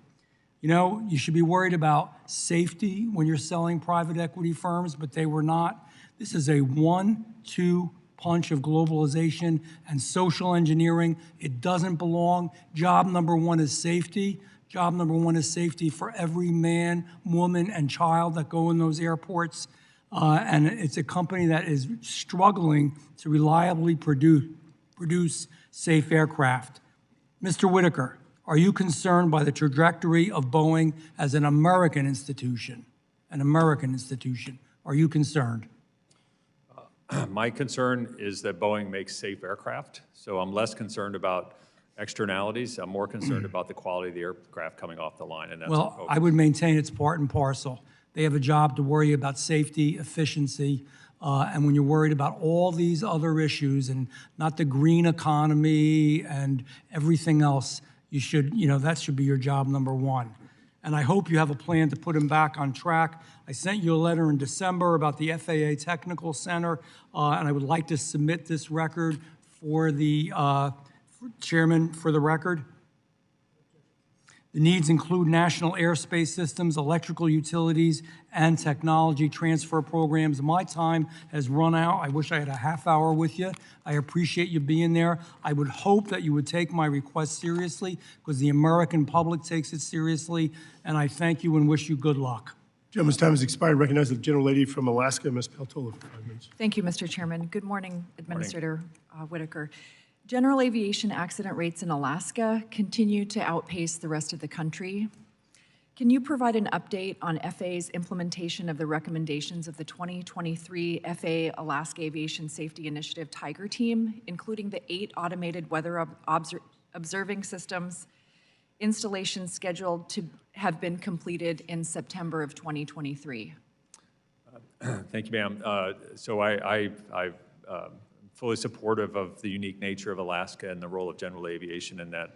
I had a chance to visit when I was deputy and got to tour quite a bit of some of the remote facilities, and I think the FAST program has really been a very strong program, and we support that, and we'll continue to support that. On the AWAS, I know that I got briefed on this ahead of the hearing, and I understand that 7 of the 8 have been deployed. The 8th is inaccessible due to some flooding or some other climate conditions, so we will make sure that continues as well. Okay, excellent. And as you say, Alaska is unique. I think 82% of our communities are not accessible by any other way except airplane. The FAA passed, or the House passed the FAA reauthorization bill, and it included Section 510, the Don Young Aviation Safety Initiative, which calls on aviation stakeholders to work together to reduce the rate of fatal accidents by 90% by 2033 in Alaska, Hawaii, Puerto Rico, and other American territories. And this provision includes a number of initiatives designed to further the objective, and I'm wondering what you see as steps that are necessary to achieve this kind of reduction.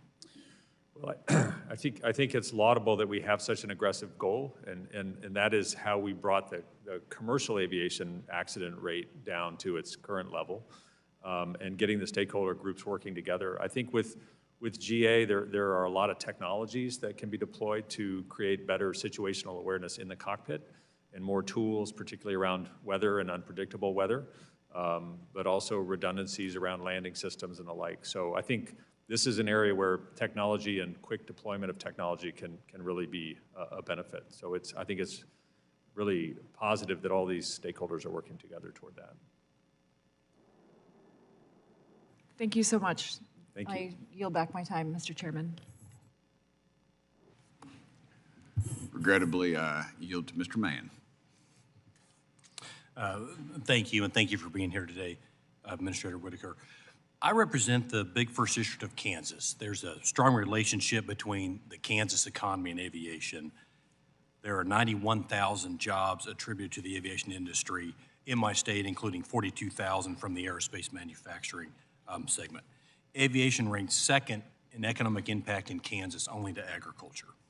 For our aviation industry to thrive, the FAA needs a roadmap of updated congressional priorities to adopt long overdue policy changes and regulatory requirements. Delays in rulemaking and insufficiencies in the workforce are bottlenecking the industry. It's imperative that Congress passes the reauthorization bill so the FAA its workforce and the aviation industry are able to address the backlog of concerns that my colleagues and I have all been raising for months so that America can return to its gold standard status in aviation. A few questions, Mr. Whitaker. We've heard a lot about the FAA's rulemaking process and the importance of it for innovation, safety, and international leadership. What will you do under your tenure to make this process more timely, transparent, and accountable? Thank you, sir. I think transparency in general, I think, needs to be improved, and efficiency needs to be improved, delivering services, registrations, for example, certification process. So we are working on those issues. Rulemaking is a little different because it's driven by the Administrative Procedures Act, so we are required to have certain time periods for comment and certain process and procedures. I think the best we can do is make sure we get that transparency and know where we are in the process and try to keep the process moving. Rulemaking can have a dozen different steps in it, and just make sure that we're continuing to keep sunlight on that and keep things moving as quickly as we can within the confines of that law.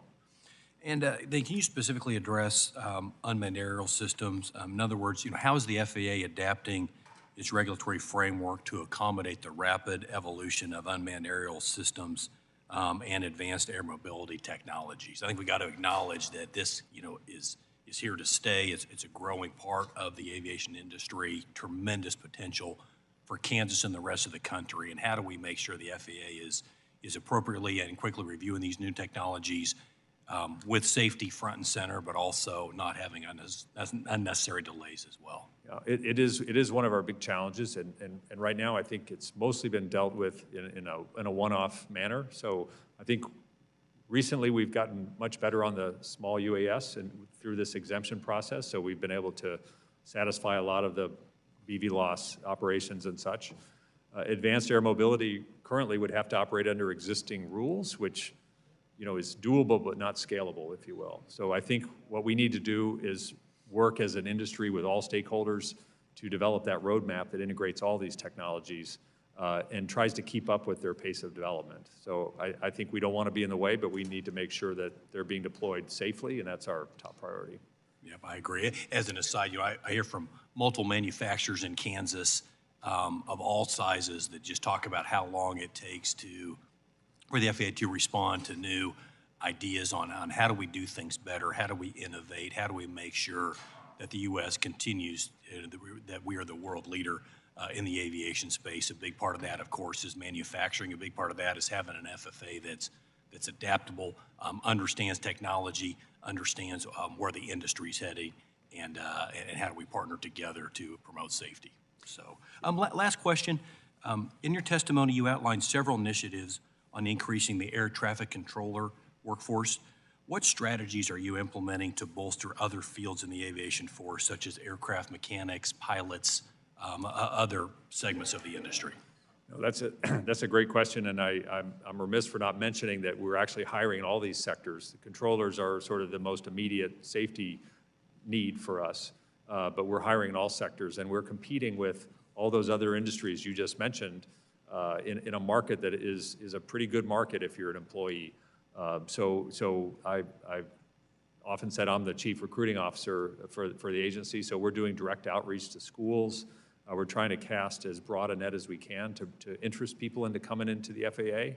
And maybe they come in for 30 years or maybe just 3 years. So we want to make it easier for folks to come through and have an experience there and then maybe go do something else afterwards. So it is a priority, and it's not an easy one to get after. Great. Thank you, Mr. Chairman. With that, I yield back. Thank you. Thank you, Mr. Mann. Gentlelady from Nevada, Ms. Titus, recognized. Thank you, Mr. Chairman.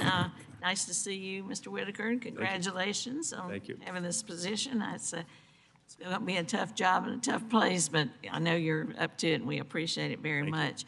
Aviation is so important to my district, Las Vegas. We've got a very crowded airspace with the military, with the drones, with the commercial flights, with the general aviation. So this is really critical, and I want to thank y'all for your recent investments from the bipartisan infrastructure law.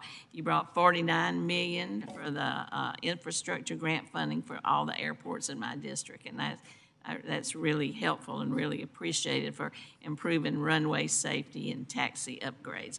But I'd like to go back to the issue of the air traffic controllers.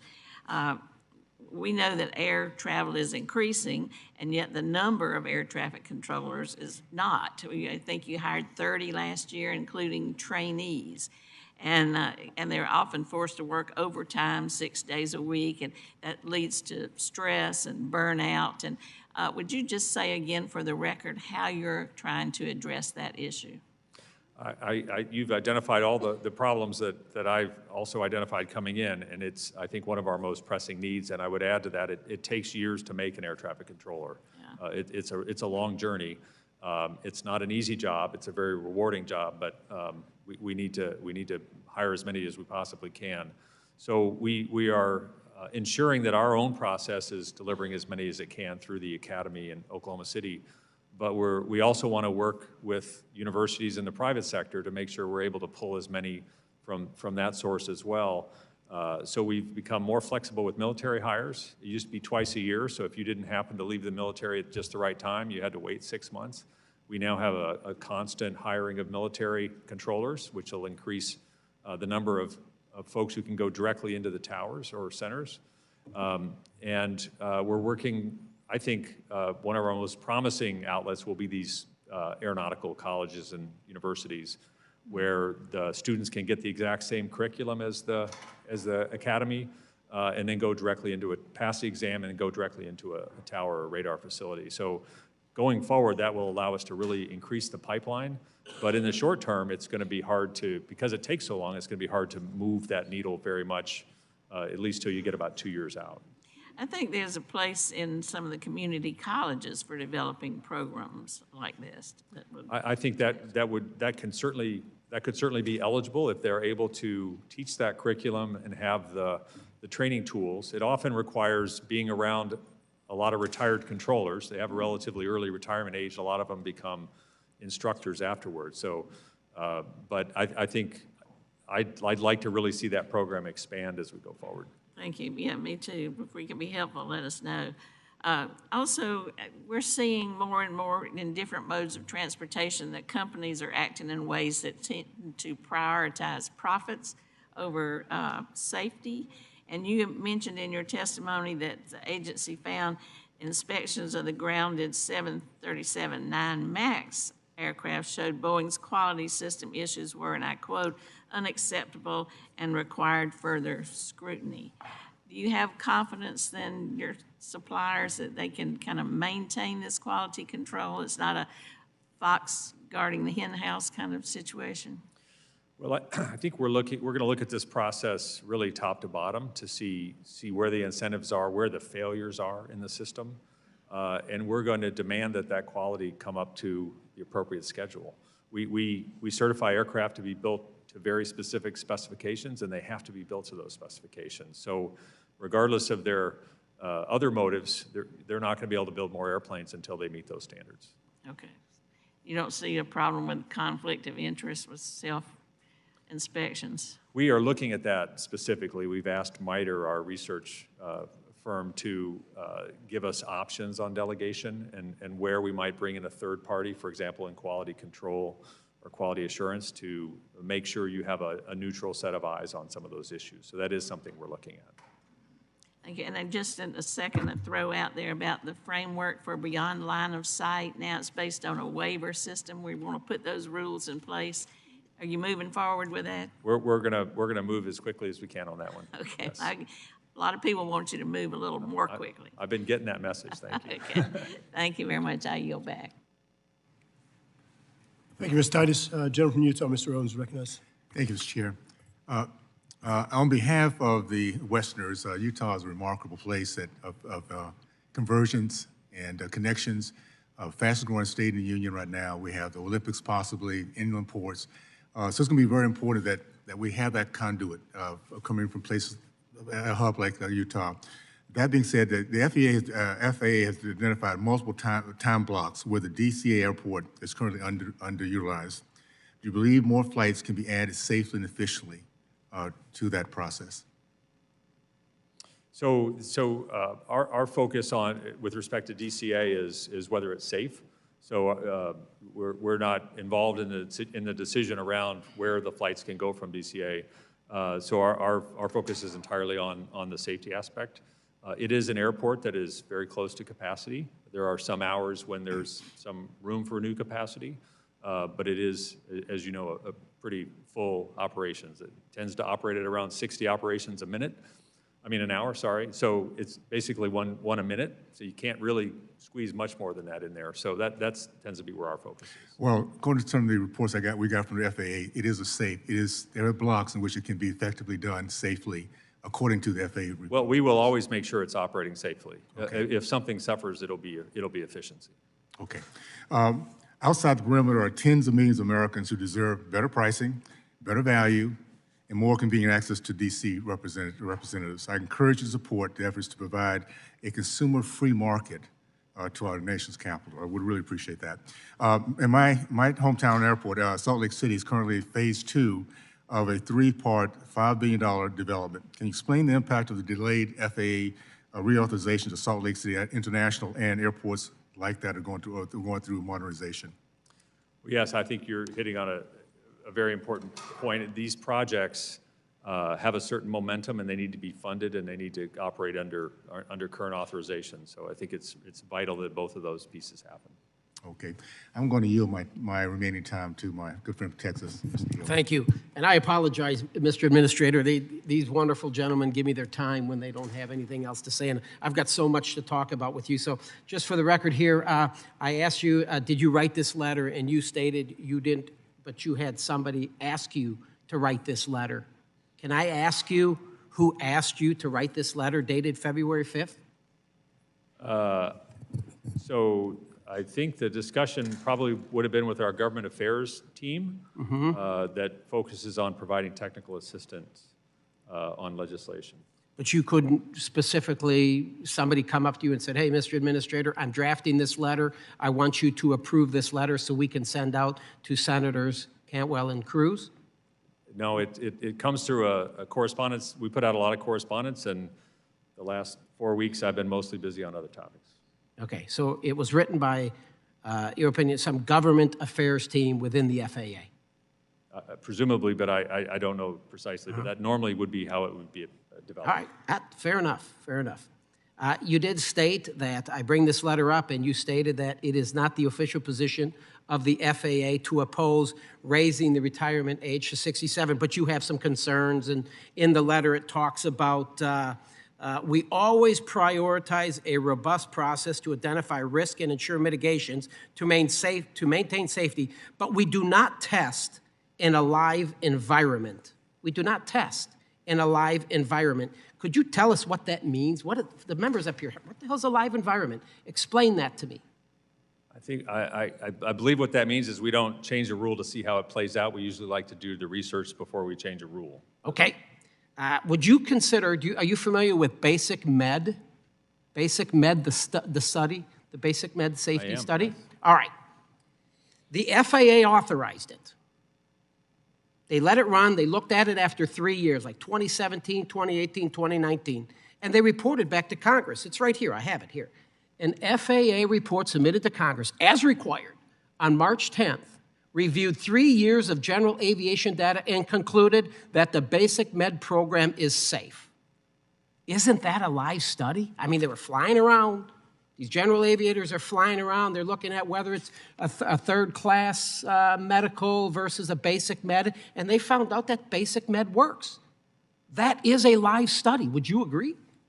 Yeah, that was based on a legislative mandate. Yeah, but I know it's a legislative mandate. We don't but refuse that is a live study, though. I mean, come on, how could you not agree with that? They're flying around, and they're reporting back 3 years of data, and they're saying, hey, there's no issues with Basic Med. That's a live study. Right. Okay. Just want to get that, because it says we do not test in a live environment. That's not true. I yield back. Thank you, Mr. Nels. Recognize Mr. Carbajal for questions. Thank you, Mr. Chair. Welcome, Administrator Whitaker. Prior to the Alaska Airlines 1282 accident, did the FAA find any evidence of persistent quality control lapses in any of Boeing's production lines?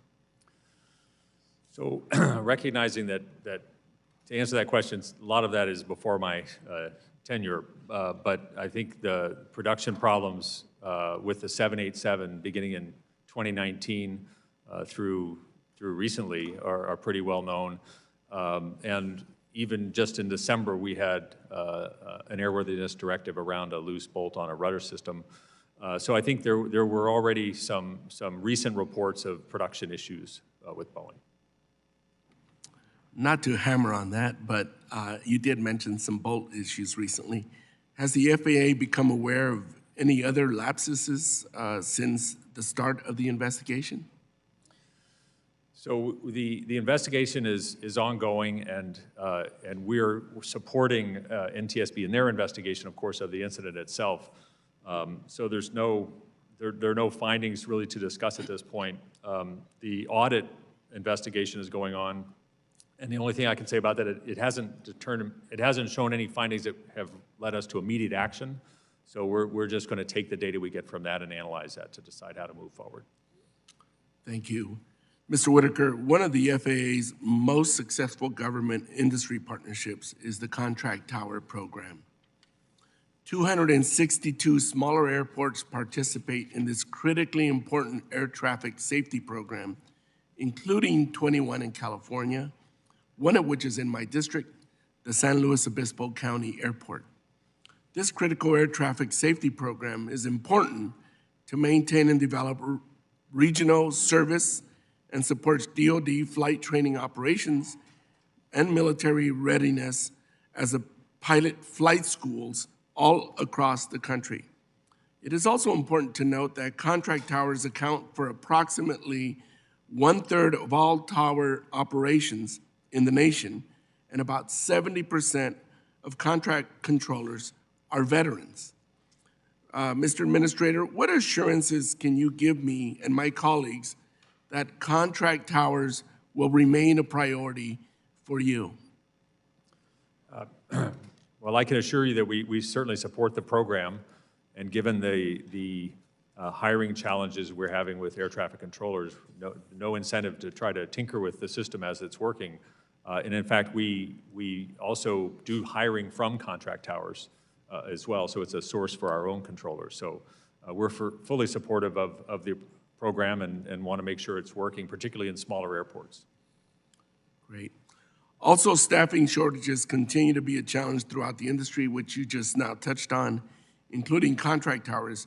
What measures can the FAA and the industry undertake collaboratively to address staffing challenges at these towers? I think we're doing all that we can do from our that we've been able to think of for our own hiring purposes. But I think it's become a very competitive market. There are a lot of new entrants in different aspects of aerospace. So I think we just have to really compete for those employees and give them a good working environment. Thank you. I appreciate your leadership. I appreciate you recently becoming the administrator, and I think you have your hands full with a lot of challenges, but I think you're the right person for the job, and I just wanted to recognize you for all that you bring to the table to this very important position, and all the problem solving that you're going to help us achieve. So thank you very much. Thank you, sir. Mr. Chair, I yield back. Thank you, Ms. Carbajal. Recognize the gentlelady from Oregon, Ms. Chavez-Remer. Thank you, Chairman. Nice to meet you, sir. Nice to meet you. I represent Oregon's 5th Congressional District, and I'm grateful to be on this committee to ask these questions. So I'll get right started. Long delays and cancellations have become too common in airports, in large part due to the shortage of pilots. It would be ridiculous for us to look at the current state of things and say, everything is fine. Let's just keep the status quo. Last week, through my work on Education and Workforce Committee, the Flight Education Access Act was included in major student loan reform package. This is a huge step in resolving that shortage. The common sense proposal closes the pilot workforce gap by letting prospective pilots access the same loan opportunities available to students at traditional four-year schools. It increases the total maximum amount of the federal direct and subsidized Stafford loans an eligible dependent may borrow to $11,000, increases the maximum amount for independent students to $137,500, and increases the maximum amount of federal direct Stafford loans to a total of $65,000. Mr. Administrator, if prospective pilots could access these types of student loans and use them when completing the FAA's regulated training, would that help improve the pilot shortage? I think that would be a very useful initiative. It is very expensive to become an airline pilot, which means 1,500 hours. So you can become a private pilot with as few as 40 hours. So getting from 40 to 1,500 is a hugely expensive endeavor. So it's like any other profession, doctor, lawyer, plumber. It costs money to get there, and So I you would agree it's a positive outcome? Absolutely. This would be a positive initiative to move Absolutely. forward. So moving on, what should be the most common part of air travel safety? Of course, you've heard plenty about the Boeing Alaska accident today and amongst others, but it is not lost on me is that it happened in Oregon, my home state. Oregonians, we choose Alaska Airlines as their preferred airline, and I fly on them every single week, back and forth. Boeing jets rightfully have cause for concern and many questions. Can you speak to the level of confidence, once again today, in the FAA-approved inspection steps for the 737-9 MAX door plug? Yes, I think that was a very thorough inspection process, and the mechanical fix to that defect, we have a high level of confidence that takes care of the problem. And so you'd fly on the 737-9 MAX? Yes, I would. Congressman Carbajal talked on my last question on the contract tower program, and I have one of those in my district in Bend. So I appreciate you answering that you are in full support of continuing that. So I will yield my time then to my colleague, Mr. Nels, the remaining time. Thank you very much. Mr. Administrator, obviously this letter that you did not write, but you had the government affairs team write, I believe. And listen, you're a busy man. I don't think maybe you proofread this thing very clearly. I mean, there's some issues here as it relates to but we do not test in a live environment. I believe that basic med safety study is a prime example, and I have a few more, I believe. It's interesting. ALPA is taking dues from pilots in Canada over the age of 65. ALPA is taking dues from pilots over the age of 65, and we know ALPA they want to squash us. They don't want this retirement age range. WestJet is flying ALPA-represented pilots over the age of 65 right now. That is your live study, Mr. Administrator. That is your live study. Let's talk about the Part 135 operators. We allow pilots to fly over the age of 65 under Part 135. Is that not a live environment? Could you explain to everybody up here what a Part 135 is versus a 121? A Part 135 carries a carrier typically under 30 passengers. Sure. Or less, yeah. Net jets would be an example? That's correct. All right. Do Part 121 and 135 share the same airspace? They do. They do. So they taxi with Part 121, i.e. the big airliners, folks, Delta, United, everything, and you can get this net jet. Taylor Swift flying to the Super Bowl in her supersonic jet. They could be in the same airspace, taxiing on the same runway. Why do Part 135 that flies around the millionaires and the billionaires across the country, why can they fly to the age 67, but United and Delta, that gentleman, we fire him at 65? How does that make any sense? Congress passed a law limiting them to 65? Congress passed a law limiting them to 65. Right. And how do you feel about that? Do you think that's just, it's right? I think it's what Congress did, so we don't second-guess Congress. Well, I think our point was if you're going to change it, we'd like to have some data around that. I think that's perfect. I yield back. Thank you, Sheriff. For the record, I'm not sure that Taylor Swift flies supersonic. Just want to make note. Gentleman from Massachusetts, Mr. Auchincloss, recognized. Thank you, Chairman. And I want to second what the chairman said about the imperative for the Senate to pass the FAA reauthorization. This committee did good work, bipartisan work, and it needs to happen in the Senate now. Mr. Whitaker, you were earlier getting questions from my Republican colleagues about migrant housing at the airports. By statute, FAA has jurisdiction over airside, not landside operations at airports, correct? That's correct, sir. And there is one instance of the airside of an airport asking to house migrants, correct? That's my understanding. And there has been no documentation of airside safety being impeded at that one airport, JFK, correct? That is the standard, yes. And is the FAA an aeronautical safety organization, or is it an immigration agency? Our mission is safety, sir. The hardworking men and women of Border Patrol, which actually is this government's immigration agency, have endorsed the Senate's bipartisan deal on border security, which is a tough and fair compromise to address the migrant surge. And if my Republican colleagues are so concerned about solving this problem, I suggest that they stop asking you, sir, for answers and start asking Speaker Johnson for answers. And question number one might be, are you Donald Trump's campaign manager, or are you Speaker of the House? Sir, back to your job. You authorized the MAX airplane to fly again after the Alaska Airlines accident. Why do you believe the MAX airplane is now safe? So the MAX 9 was grounded because of concerns about the quality of manufacturing for the plug door. So the focus of that airworthiness directive was to inspect those aircraft and come up with a repair that would ensure that it met the standard of safety built into the certification of the aircraft. Once that inspection and repair scenario was agreed upon, then the aircraft was allowed to return to service. Now, in 2020, you took back, not you, but the FAA took back airworthiness ticketing from Boeing. What did that do for oversight of Boeing then, and was that oversight sufficient given the problems it has had at factories regarding the MAX 9? So I wasn't there at the time, as you noted. I guess I would say in retrospect, and given what happened with the plug door, it's hard to call that oversight sufficient. So we're looking at that process and what additional steps need to be taken to make sure that that oversight is sufficient. Last August, the FAA announced almost $45 million in funding for Boston Logan International Airport to simplify the airfield layout and reduce the risk of runway incursions. Can you speak to how investments like that will improve passenger safety and any other work the FAA is doing to reduce the risk of near misses? So issues that happen in the airport environment and on runways, each airport is unique. It has its own geometry, and certain geometries create natural situations that can cause confusion. So trying to, and we call them hotspots, trying to identify those hotspots and correct them, either through signage, lighting, or sometimes moving taxiways, is highly effective in keeping them safer. So the good news about these type of events is there are really straightforward solutions, and we've been deploying those solutions.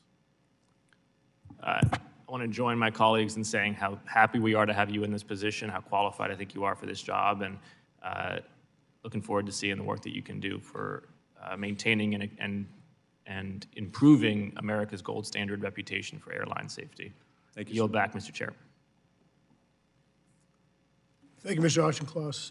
Recognize the Vice Chair of the Subcommittee, the gentleman from Indiana, Mr. Yakin. Thank you, Mr. Chairman, and thank you, Administrator Whitaker, for being here today. After a robust, open, and transparent and bipartisan process, the House passed its FAA reauthorization last July in an overwhelming 351-69 vote.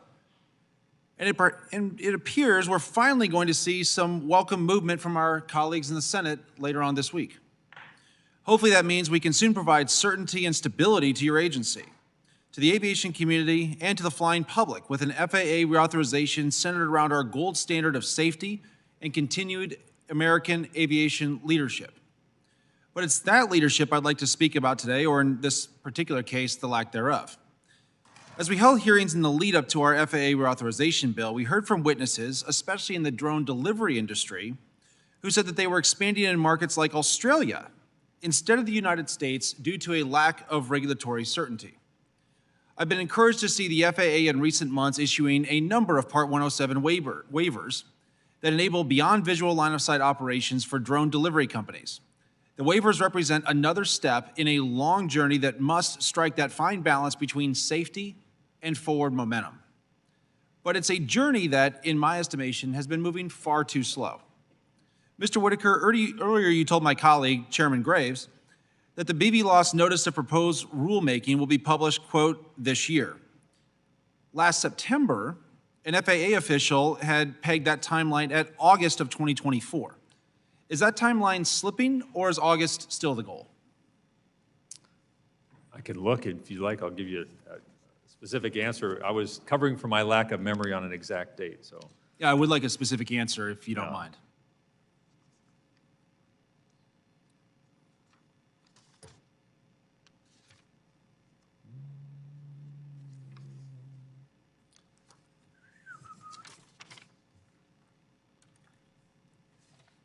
I'll just circle back with you. I will give you a precise answer. I just don't recall. Great. I would like a precise answer on that. And furthermore, if the timeline from August, which was told, or an FAA administrator told, or official told back in September, if that timeline from August is slipping, I would like to have you circle back and articulate why within the FAA that timeline is slipping. And then my second question is, once that notice is published, are you able to commit to publishing a final rule within 12 months of the notice of proposed rulemaking? I can commit to keeping the rule moving as quickly as possible. It depends on what comments come in, how they get arbitrated, and then it has to go through a review process, as you know, up through OIRA. But we will give as much transparency as possible and try to keep that moving as much as possible. I think it's an important rule, and we want to get it out. Right. I agree with you. It is an important rule, and it's one that, due to so many delays in timelines, we have companies who are reevaluating their innovation, their R&D right here in the United States. We want companies to continue to make those investments here in the United States. I agree, yes. Thank you for your commitment to moving forward. And with that, Mr. Chairman, I'd like to yield the balance of my time to my colleague, Mr. Nels. Thank you, sir. Sheriff Nels. So we've talked about this letter. We've talked about the fact that I don't believe it was proofread, sir. I really don't. You seem to be a great guy. I think you have a bright future, but this letter is full of inaccuracies. It has flaws. It says we don't test in a live environment, but I don't believe you believe that. I just think that that's not what you believe, and I think we can point that out. The last sentence of the letter, it says, quote, "It is critical to provide the agency an opportunity to conduct research and determine mitigations." You talk about conducting research. Everybody that's listening, watching, Japan, New Zealand, Australia, our friends to the north, Canada, all have pilots above the age of 67. They've had no safety issues. Zero, no safety issues. The head of the FAA in New Zealand, I went up to ICAO. I flew up to Canada, went to the ICAO meeting. The FAA administrator of New Zealand said they have pilots flying up to the age of 75, and they have no issues. That's your live study, sir. Call them. Ask them.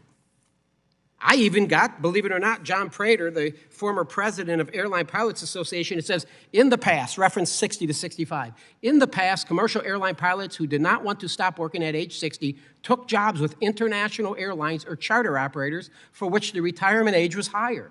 The experience of these pilots should also be studied, said John Prater, president of ALPA. Quote, "You can look globally, look at Canada, and look at pilots flying in corporate aviation and on-demand services like NetJets." He says, referring to a large private aviation, "The GAO could expand and ask the airlines themselves. That's the avenue they could investigate if they choose to expand their look," end quote. I yield. Thank you, Sheriff.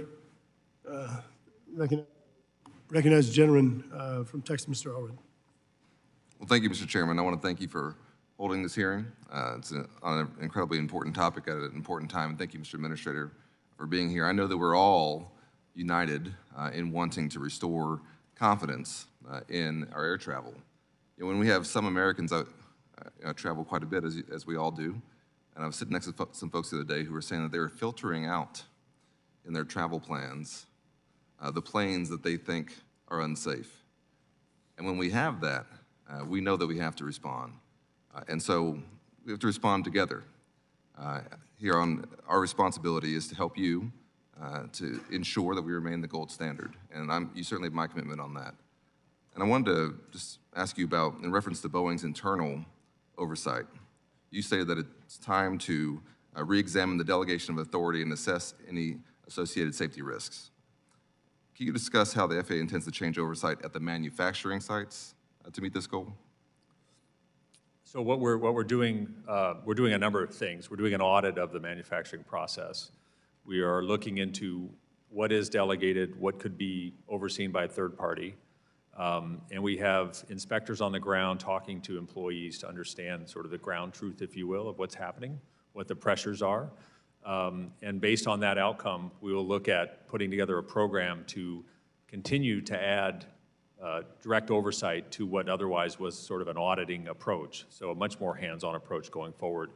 That'll be really designed after this 6-week audit period is finished and we have a better understanding of what's going on in the factory. And do you need any further authorizations or support from the Congress in order to do that? Is there anything in the FAA reauthorization that would assist in that? Well, I do appreciate you saying that the willingness to work together. I do think with a problem like this, we all need to be rowing in the same direction. Congress, Boeing, the airlines, the FAA. I think we all want the same outcome, which is safe airplanes. So we will certainly come back with you on that. I think we do anticipate needing to hire more inspectors. The oversight before was a different skill set. I mean, we need folks who are trained to be on the ground and much more hands-on. So we do anticipate some hiring. I think we have the authorizing authority to do that. We may need to find the money to do it, but I think that'll be a top priority, and we'll either come back for that or we'll make it work one way or the other. Because there's an inherent tension here between competition, the need to rush products to market. I remember back when we dealt with the MAX initially, a few years back, some of the internal discussions about needing to compete when you're also your own regulator or your own doing your own internal reviews. And so it seems to me that we have to have more on our side in terms of independent investigators. And I recognize the cost associated with that, but I think that for the American flying public, it's a cost that's worth us bearing in terms of making sure that we don't have another incident like what we had. And so in order to have a truly safe system, it seems to me that we can't rely on the manufacturers themselves to be their own watchdogs. Is that something you would agree with? I certainly agree that the current system is not working because it's not delivering safe aircraft. So we have to make some changes to that. And I think we also have to look at the culture. To your point, incentives drive behavior, and I think maybe we need to look at the incentives to make sure safety is getting the appropriate first rung of consideration that it deserves. Yeah, I mean, I played in the NFL, and if they'd let us be our own referees, you know, every time an offensive lineman tried to block me, it would have been a holding call. You know what I'm saying? So I think this is certainly something we should work on. I wanted to come really quickly to the announcement that you just issued about the installation of the first modernized tower simulation system for traffic controller training in my state, Austin Bergstrom International Airport. Can you elaborate how this technology will benefit our controller workforce that's already stretched so thin? So these simulators, they're in a way a simple technology. It's a circle of screens that really reproduces the environment of that particular airport and allows controllers to train on that environment. So that works for new controllers, but also if you have a system, if you have a problem at your airport, for example, a hotspot area, or some other persistent problem that we've identified, existing controllers can actually train to that problem in that simulator. So it can be thrown at them as a situation to see how they respond and becomes a learning tool. So it's really important for current training, but also for helping move controllers fast through the training process. That's great. Well, thank you so much. I yield back. Thank you. Thank you, Mr. Allred. Recognize the gentleman from New York, Mr. Molinaro. Thank you, Mr. Chairman, and thank you, Mr. Whitaker. We welcome your leadership. It goes without question. The FAA, in at least my estimation, and many others, has been in need of leadership, and certainly FAA reauthorization, critically important. We're hopeful the Senate moves earnestly and that we can move that bill to law. Without question, Americans have witnessed too many alarming incidents, from aircraft employee treatment to aircraft safety and passenger experience. I appreciated participating in the briefing last week regarding the door plug incident, and look forward, obviously, to the NTSB report and FAA's reaction and response. On the topic of safety, I was very happy to see in your testimony a reference FAA rulemaking on drug and alcohol testing for foreign repair stations.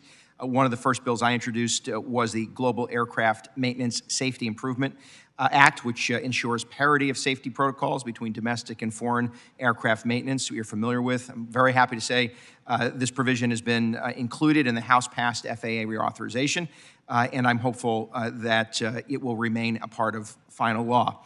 In the area of, in particular, both treatment of aircraft employees and passenger experience, supporting mental health and breaking down barriers is a top priority of many of ours. It's why I joined Chairman Garrett Graves, in urging the FAA to modernize its mental health protocols and take immediate steps to dismantle barriers that discourage individuals from seeking care. I do appreciate in your testimony that you referenced the FAA's Mental Health and Aviation Medical Class Aviation Rulemaking Committee. I certainly, as do others, urge swift release of the report that comes from that committee and ask, sir, for your commitment here today in supporting making mental health and the treatment, in particular of aircraft employees, a top priority within FAA's regulatory environment. Yes, sir, it is a top priority, and I think it's long overdue to update the approach to mental health and just treat these as health issues and have a clearer path to treatment and get people back in the cockpit as quickly as possible. Yeah, we certainly acknowledge the rise in mental health concerns across America. They are made even more dangerous in confined environments like aircraft, and certainly men and women who are flying or participate in keeping us safe in that arena deserve adequate care. So I certainly look forward to the progress and urge swift action. Another question that I just wanted to touch on as it relates to advanced air mobility, a topic that we all have focused on pretty acutely. Can you provide us a timing on the powered lift SFAR? As far as you know, the FAA committed, as far as I know, committed to completing it in 2024. I'm certainly interested, as in others, in hearing your insights and hearing what stage of development the SFAR is in. So that rule is under development, and we do expect a final rule by the end of the year. Thank you, Mr. Whitaker. I want to reinforce my support of your efforts. In response to a comment and question from my colleague from Massachusetts, I just would note the FAA, when it desires to, has a great deal of influence on landside activity at airports. Having managed one, I know that firsthand. And certainly when there needs to be FAA clarity, I encourage it. And with that, Mr. Chairman, I yield the balance of my time to Mr. Nels. Thank you again, sir. In the letter, again, it is critical to provide the agency an opportunity to conduct research and determine mitigations. We talk about the research. I mentioned to you, sir, and thank you for being here, I mentioned you Japan, New Zealand, Australia, Canada. They are all operating with pilots over the age of 67. Do you think it would be a good idea to maybe reach out to those countries and ask them, hey, how's it working for you, Canada to the north? I mean, any issues with this? I mean, we're all human beings. Any issues? Do you think that would be maybe a good idea to try to help accomplish what you ask for in this letter, to conduct research and determine mitigations? Certainly, if the legislation is passed, we will look at that option. Yes, I think it's very, very important because it's all there for you. I talk a little bit about the 135s, right? These Part 135 operators that are flying the millionaires and billionaires. A lot of people can't fly that in this room here. They're flying around the millionaires and the billionaires, and those pilots can be 67 years old. And the FAA is okay with that, correct? I mean, they can fly 67 years old and fly the millionaires and billionaires in the same airspace. Ambrosi argued with me on that one. The output president said, oh, no, they don't operate in the same. He's not being truthful. They fly in the same airspace. You would agree with that? Do I agree that they fly in the same airspace? Yes. They do, yes. So how can we allow pilots to be 67 to fly the millionaires and the billionaires, but not allow Delta, United, and American to do it when we know we have a pilot shortage?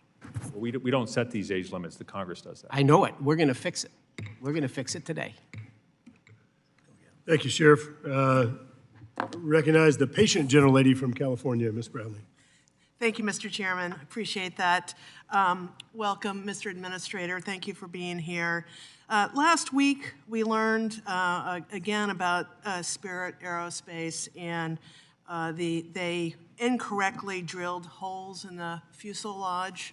I'm wondering if you know at this point in time, has FAA determined how many aircraft were delivered to customers with these problems, and what actions are being taken to address this newest problem with Boeing and its supplier?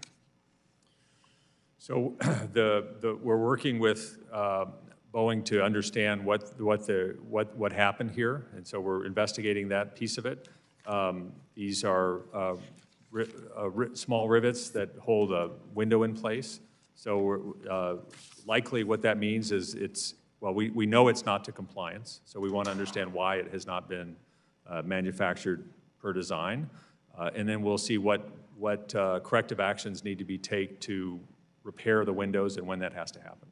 I'm talking about incorrectly drilled in the fuselage, that they had drilled holes that were too close to the edge.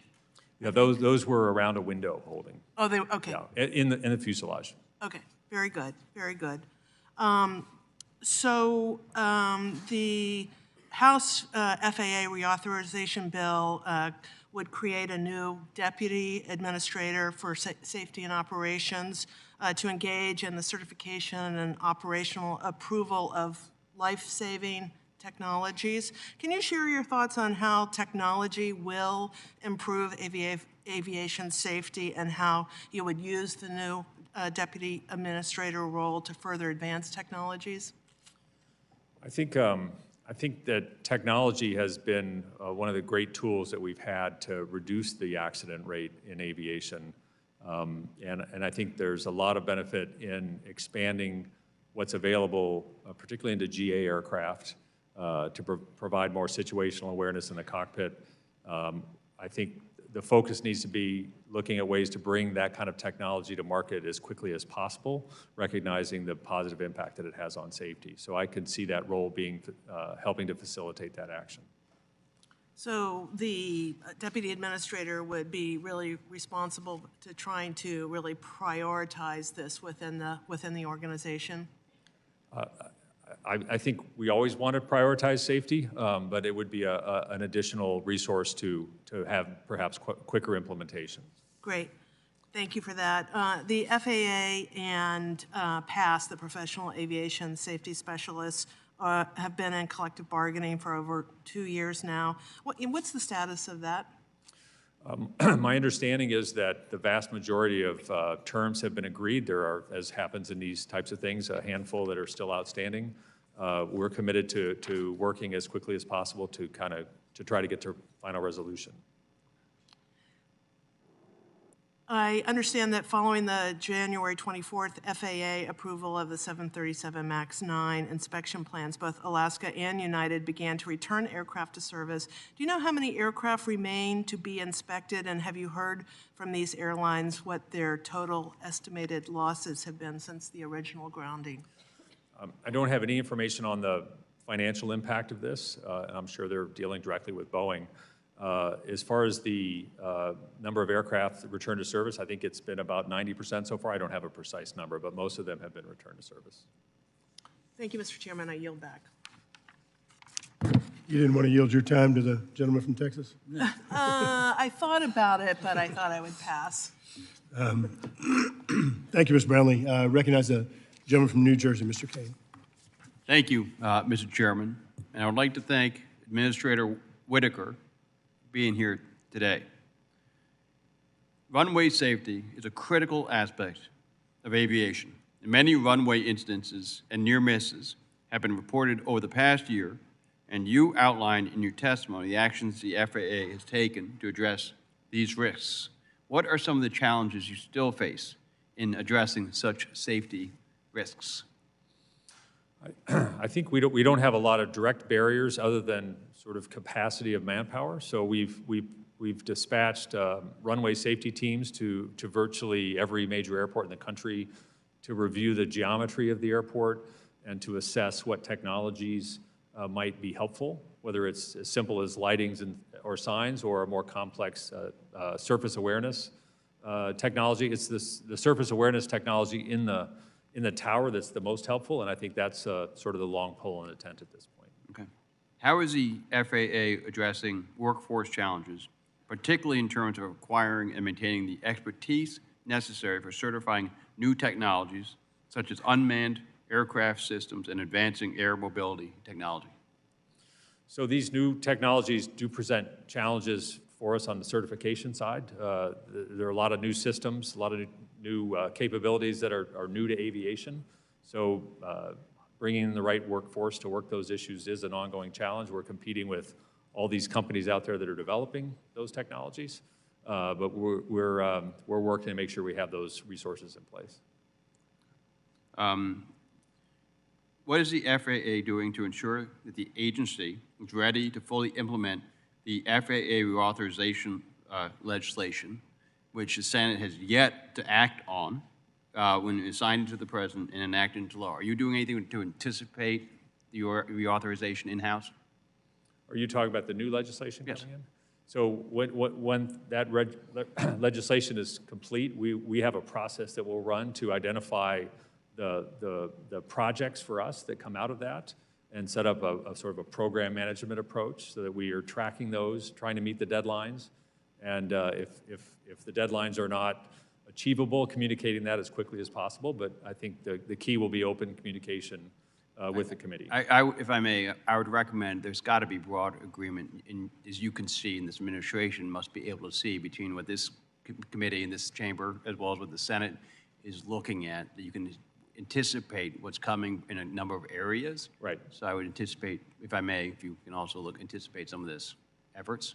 Yes, sir. And with that, I will yield the remainder of my time to Mr. Nels from Texas. Thank you, sir. In your early testimony, you talked about you established I think it was an independent safety review team for the Boeing situation. Is that correct? To look at Boeing? There was an independent safety review team established last year before I came in response to near misses. Sure. And they put out a report in November. Mm-hmm. And I'm all about safety. I know you are. Everybody in America wants to have. We got the greatest aviation. I mean, our reputation is rock solid. We are safe. We have done a very good job in this country as it relates to aviation safety. Could you consider asking a group like that to go review some of the records from Japan, New Zealand, Canada, to look at it? I mean, it's a safety review team. Get the records. Ask them, hey, tell us a little bit about your history over here and your programs and having these pilots at 67 flying around up to 70. How's it working out? Don't you think that would be very useful information, not only for Congress here, but for the FAA, the administrator specifically? If that legislation does raise the age, we will certainly look at all the tools available. Absolutely, and I think that's fantastic, even with the Part 135s. I mean, are you aware of any issues related to Part 135s? I mean, has your office received phone calls about potential issues related to all the 135 operators that are flying right now while we're having this conversation? You get all the data, don't you? I mean, are you a receptacle of a lot of the complaints and the data safety regulations as it relates to Part 135? We would certainly look at that data as part of that. Do you feel that, I mean, are you aware of any issues with these pilots flying around in the same airspace as Delta at age 67 with the Part 135s? I have not looked at the data to see if there are any issues around that. I think, I yield back. Thank you. Thank you, Sheriff. Take a moment of personal privilege here. Stafford to my right keeps screwing up this list. I've had enough of this, and so we're going to go ahead and fire him. Seriously, to my right is Chris Sen, who has served in our military, got a master's in aviation and new entrance in the market, has a law degree, and has been an incredible asset to this committee as we've gone through and built this near perfect aviation bill. I think this is going to be the last subcommittee action this week, and I just want to take a minute. He's going to be taking off at the beginning of next month, and I just want to thank him for his dedicated service working in a bipartisan manner with the entire aviation team.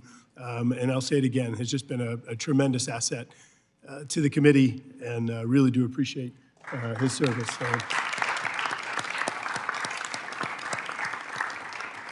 But I did want to fire him before he was able to resign. So, Chris, thank you very much. Really do appreciate your service and friendship, and good luck. With that, I recognize a gentleman from California, Mr. Salian, for 5 minutes. Thank you, Mr. Chairman. I'd like to add my thanks to your staff. I also want to, right at the beginning, say to Mr. Nels, I'm too old to yield any time to you, so you're not going to get any of my time. Mr. Administrator, you have a long, illustrious career, and I agree with many of the comments, but you've seen this industry, your organization and the industry regulates both the manufacturers and the airline companies. Clearly, the world has changed, and I worry, you mentioned this in your opening statements, it's the near misses, it's the manufacturing problems, it's NOTAMs, it's runway incursions. All of those things to me send bright red warning signs. And what I hear from you so far is you accept that, not to be Pollyannish, but we can't rest on our laurels. And I'm afraid in many of these hearings prior to you getting your position, my sense is that the FAA was resting on its previous track record. And quite frankly, your organization reminds me of NASA just before the Challenger disaster and the observation by the commission that institutional deviation, but with you it's writ large into the culture. So that is comment, the safety culture of these companies. The perfect storm to me is this long, wonderful relationship between the Department of Defense, the military, and aviation, both contractually in manufacturing and supplying workforce. And then this changing. At the same time, we have issues around climate change, and we're coming out of COVID.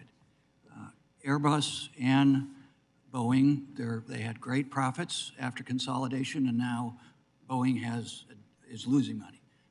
Airbus is close to losing money. Similarly, in your conversations with the air carriers, the commercial air carriers, enormous pressure. Warren Buffett had a great line about investing in airlines. He said, I have an 800 number. I call at 3 in the morning to say, this is Warren Buffett. I'm afraid I'm going to invest in air stocks again. Please talk me out of it. But he still did it. So the safety culture versus the risk assessment from the details of, in the FAA reauthorization, one of the parts that we put in there, in the case of Alaska, the root cause can go back and find out who actually worked on that plane, what hours they worked on. I'm told Airbus has that information when they do it. So those simple things from the safety culture writ large, I would like your response. And as you talk to the CEOs who are under enormous pressure coming out of COVID, when we kept them in business, and with ridership going up, to avoid losses in an investment market that can move very quickly away from them, that would create greater damage. And then on top of that, you've got Boeing that's not going to be able to supply the product that they're contractually already into and have serious financial disadvantage to delay that too long. So that's a long question about safety culture. How do you maintain a safety culture or return to that safety culture that we used to have and I think we've lost, and we're one disaster away from the industry imploding? Thank you for the question. I think you've hit on some really true points. I have been reemphasizing since I've been at the agency that we can't rest on our laurels. We have to be ever vigilant to look for risks in the system, and that's been the focus for the past 3 months. And safety, culture and safety is really important, and it's one of the things we're going to be looking at with Boeing. We've got a safety culture review that was commissioned as part of the CERT reform legislation that's going to be complete later this month, and I think that will be informative. But at the end of the day, the goal is to make safe airplanes, and I don't think if you don't have that safety culture, I think it's hard to make safe airplanes. So we're going to be very focused on the quality process, and really looking at wherever the data takes us as we do this audit. We have to get back to a culture where safety is first. I don't care what's second, but safety has to be first, and that's where we need to get. And on the operational side, on the NOTAMs or the near misses, same thing. I've talked to pilots who really express, and air traffic controllers, that we're pushing a lot of product from pressure from the operators. Yeah, that's right, and I think in my realm, controllers was one of the first orders of business. It's a lot of folks working overtime, and have been doing so for years, and that's not a sustainable thing in my view. So hiring as many controllers as we can and looking at fatigue as a risk that needs to be mitigated is our approach there. Thank you. I yield back. Thank you. I now recognize myself for 5 minutes. Mr. Administrator, I want to thank you for being here today. And I know that it was touched upon by a couple of my colleagues already, but I have some further questions. 92 days ago, you were copied on a letter that was sent to the Transportation Secretary by members not only of this committee and other committees, but by the chairman of the subcommittee, the chairman of the full committee, and 68 other members of the House. The letter asked very straightforward questions about the Biden administration's plan to house illegal immigrants and migrants at FAA sites and airports, some of our largest transportation hubs in this nation, including one that's just blocks away from my district at JFK Airport. We requested a response by November 20th, 2023. Today is February 6th, 2024, and we haven't gotten any response. So I'd like to submit the letter for the record, again, signed by 68 other members of the House, sent 92 days ago. And since we haven't heard back, I'd like to pose the questions from the letter to you right now. How many and which airports regulated by the FAA currently host temporary or permanent shelters for illegal immigrants or other persons? I don't have any information about that. Okay. I also want to point out that probably not mentioned in the letter, and I know wasn't mentioned by my colleagues, I took a visit to JFK Airport just days after this site was apparently approved. I coordinated with Mayor Adams' office, I coordinated with the Port Authority, TSA, and I spent a career in the NYPD as a detective. And one of the most startling things that I found when I got to JFK Airport was not the fact that the FAA or the City of New York actually had me go all the way to JFK Airport only to tell me that the meeting was canceled and they were not going to allow me to tour the facility. But the biggest concern that I have is that there is zero communication amongst agencies at that airport. Nobody knows who's in there. Nobody knows what's going on. I mean, it is a transportation hub, probably one of the largest in the country, and we have people just wandering the streets coming out of this facility. I'm not sure how anyone thought that this was a good idea. Has the FAA received or granted any request from an airport or a local, state, or federal agency between January 20th, 2021 and today to temporarily use a facility for purposes of hosting a migrant shelter? I don't have direct information. I'm happy to respond after with a response to that. To what extent has DHS consulted with the FAA about the appropriateness of proposing to house migrants at airports? I don't have any direct information about that. If DHS has consulted with the FAA, what has been the FAA's response? Again, I have no direct information on this. Committee staff asked in a follow-up email if the FAA could provide a detailed description of any analysis or assessment of the DHS housing plan or any other instance of airport migrant housing that has been conducted by the FAA in accordance with the FAA's safety risk management policy. The decision to approve housing of migrants poses a serious security threat and represents failure of the Biden administration's disastrous border policies. Does the FAA have a plan in place to ensure that any of these sites, even the ones that perhaps you don't know about yet, will no longer be used to house migrants? I don't have any information about that.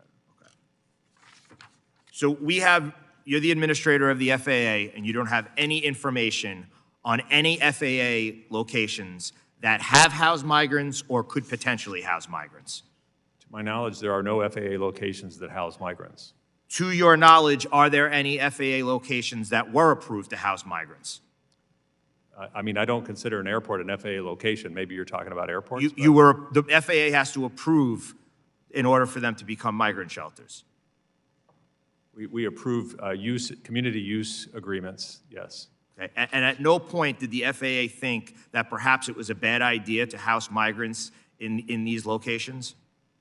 I don't have any information on what FAA was thinking before I got there. Okay. So when did you take reins as administrator? End of October. End of October. Okay. So on November 6, 2023 was when the letter was sent. It's now February 6, 2024. We still haven't received a response. Will you commit today in front of this committee that in 1 month you will respond to the questions that were asked in this letter? 1 month from today, I will, yes. From 1 month today. So by March 6th of 2024, we will have an answer to all of the questions? Yes. Thank you very much. I now recognize from New Jersey, Mr. Menendez. Thank you, Chairman. Today I want focus on the constant helicopter noise we face in our district, in New Jersey's 8th Congressional District. It's a densely populated urban area. I've heard from countless constituents about helicopters that fly at low altitudes for prolonged periods of time, shaking apartment buildings and disrupting enjoyment of public spaces, such as our urban oasis of Liberty State Park. Residents are also concerned that helicopters have been using new flight paths without input or notice to residents. How does the FAA monitor and enforce helicopter altitudes and decibel limits in areas like New Jersey's 8th Congressional District and Liberty State Park? So we don't have direct authority over noise per se, but what we do have is operating rules for helicopters. So they're required to operate at certain altitudes as they traverse land. But beyond that, it's they fly routes according to what's available in the airspace. And the monitoring component, how do you monitor their altitude? Well, they monitor their own altitude. We would get reports if there's altitude deviations. That could come from a variety of sources, but for all operations in the air, there are certain minimum altitudes to be operated at. Understood. And what can the FAA do to address persistent and burdensome helicopter noise? So I think the most effective tool that we have found is community meetings sponsored by a government entity, usually an airport, that are open and inclusive, so include not only the immediate affected areas, but also areas surrounding that, so that there's an ability to have a community dialogue around solutions. Great, and that's a great segue. Last week, I wrote to you highlighting the impact helicopter noise has on the district. My office and the Hudson County Board of Commissioners have received a growing level of complaints and are requesting the opportunity to discuss the issue and potential solutions during a public meeting with your representative from the FAA. I want to formally invite you to our district to experience this issue firsthand and to work together towards a solution by attending this public meeting with the Hudson County Board of Commissioners. We'd be happy to have a representative participate, provided it's, as I mentioned, a government-sponsored meeting and one that includes a very broad community. And I think it's also useful to include zoning officials, since some of this is also zoning-related, which is outside of our domain as well, sir. Yeah, absolutely, and we would be happy to build a broad coalition of folks there and different stakeholders to ensure that's a productive meeting for the representative that's able to attend. Switching gears, I'm glad that the FAA has taken serious steps to deal with terrible assaults and violent incidents against flight crews, and I commend the agency's efforts in taking on this issue. However, I'm still concerned that assaults against landside employees aren't receiving the same level of response. These workers work directly with customers who are experiencing delays, cancellations, or other complications with their travel. The 2018 FAA reauthorization bill tasked the FAA with implementing employee assault prevention and response plans. Those plans have yet to be put into place, and I've tried to fix this problem through my bill, the Airline Employee Assault Prevention Act. While I'm pleased that the House-passed version included pieces of this bill, the work is far from over. Mr. Whitaker, do you know why these plans haven't been implemented yet? I'm not familiar with that specific plan. I do share your concern about obviously assaults on not only flight crew but in the airport. I think the airport space becomes a little more complicated. You don't have the clear authorities and the sort of captive environment, and it's unclear, for example, what TSA's involvement might be, what the local police involvement might be, what the airport's involvement. So I think the issue becomes murkier in the airport environment.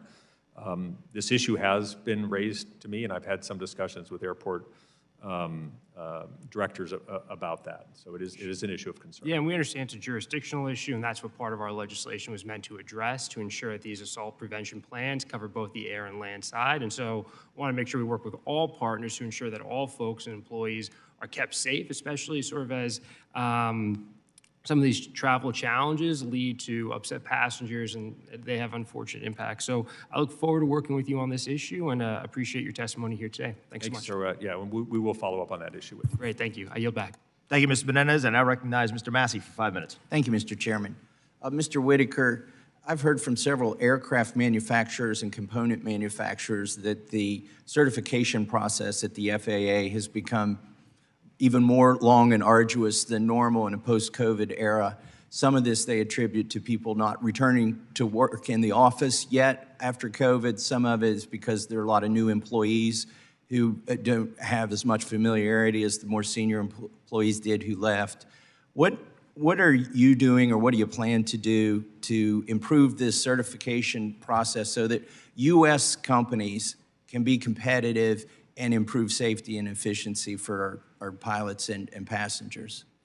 So it is a very important issue, and we have a number of things that we're looking at doing. One is creating more transparency in the process. So we identify where an application is, why it's not moving. So sometimes it's because we're still waiting for data, or sometimes maybe we have the data and we're not moving fast enough. So we want to get some certainty around that.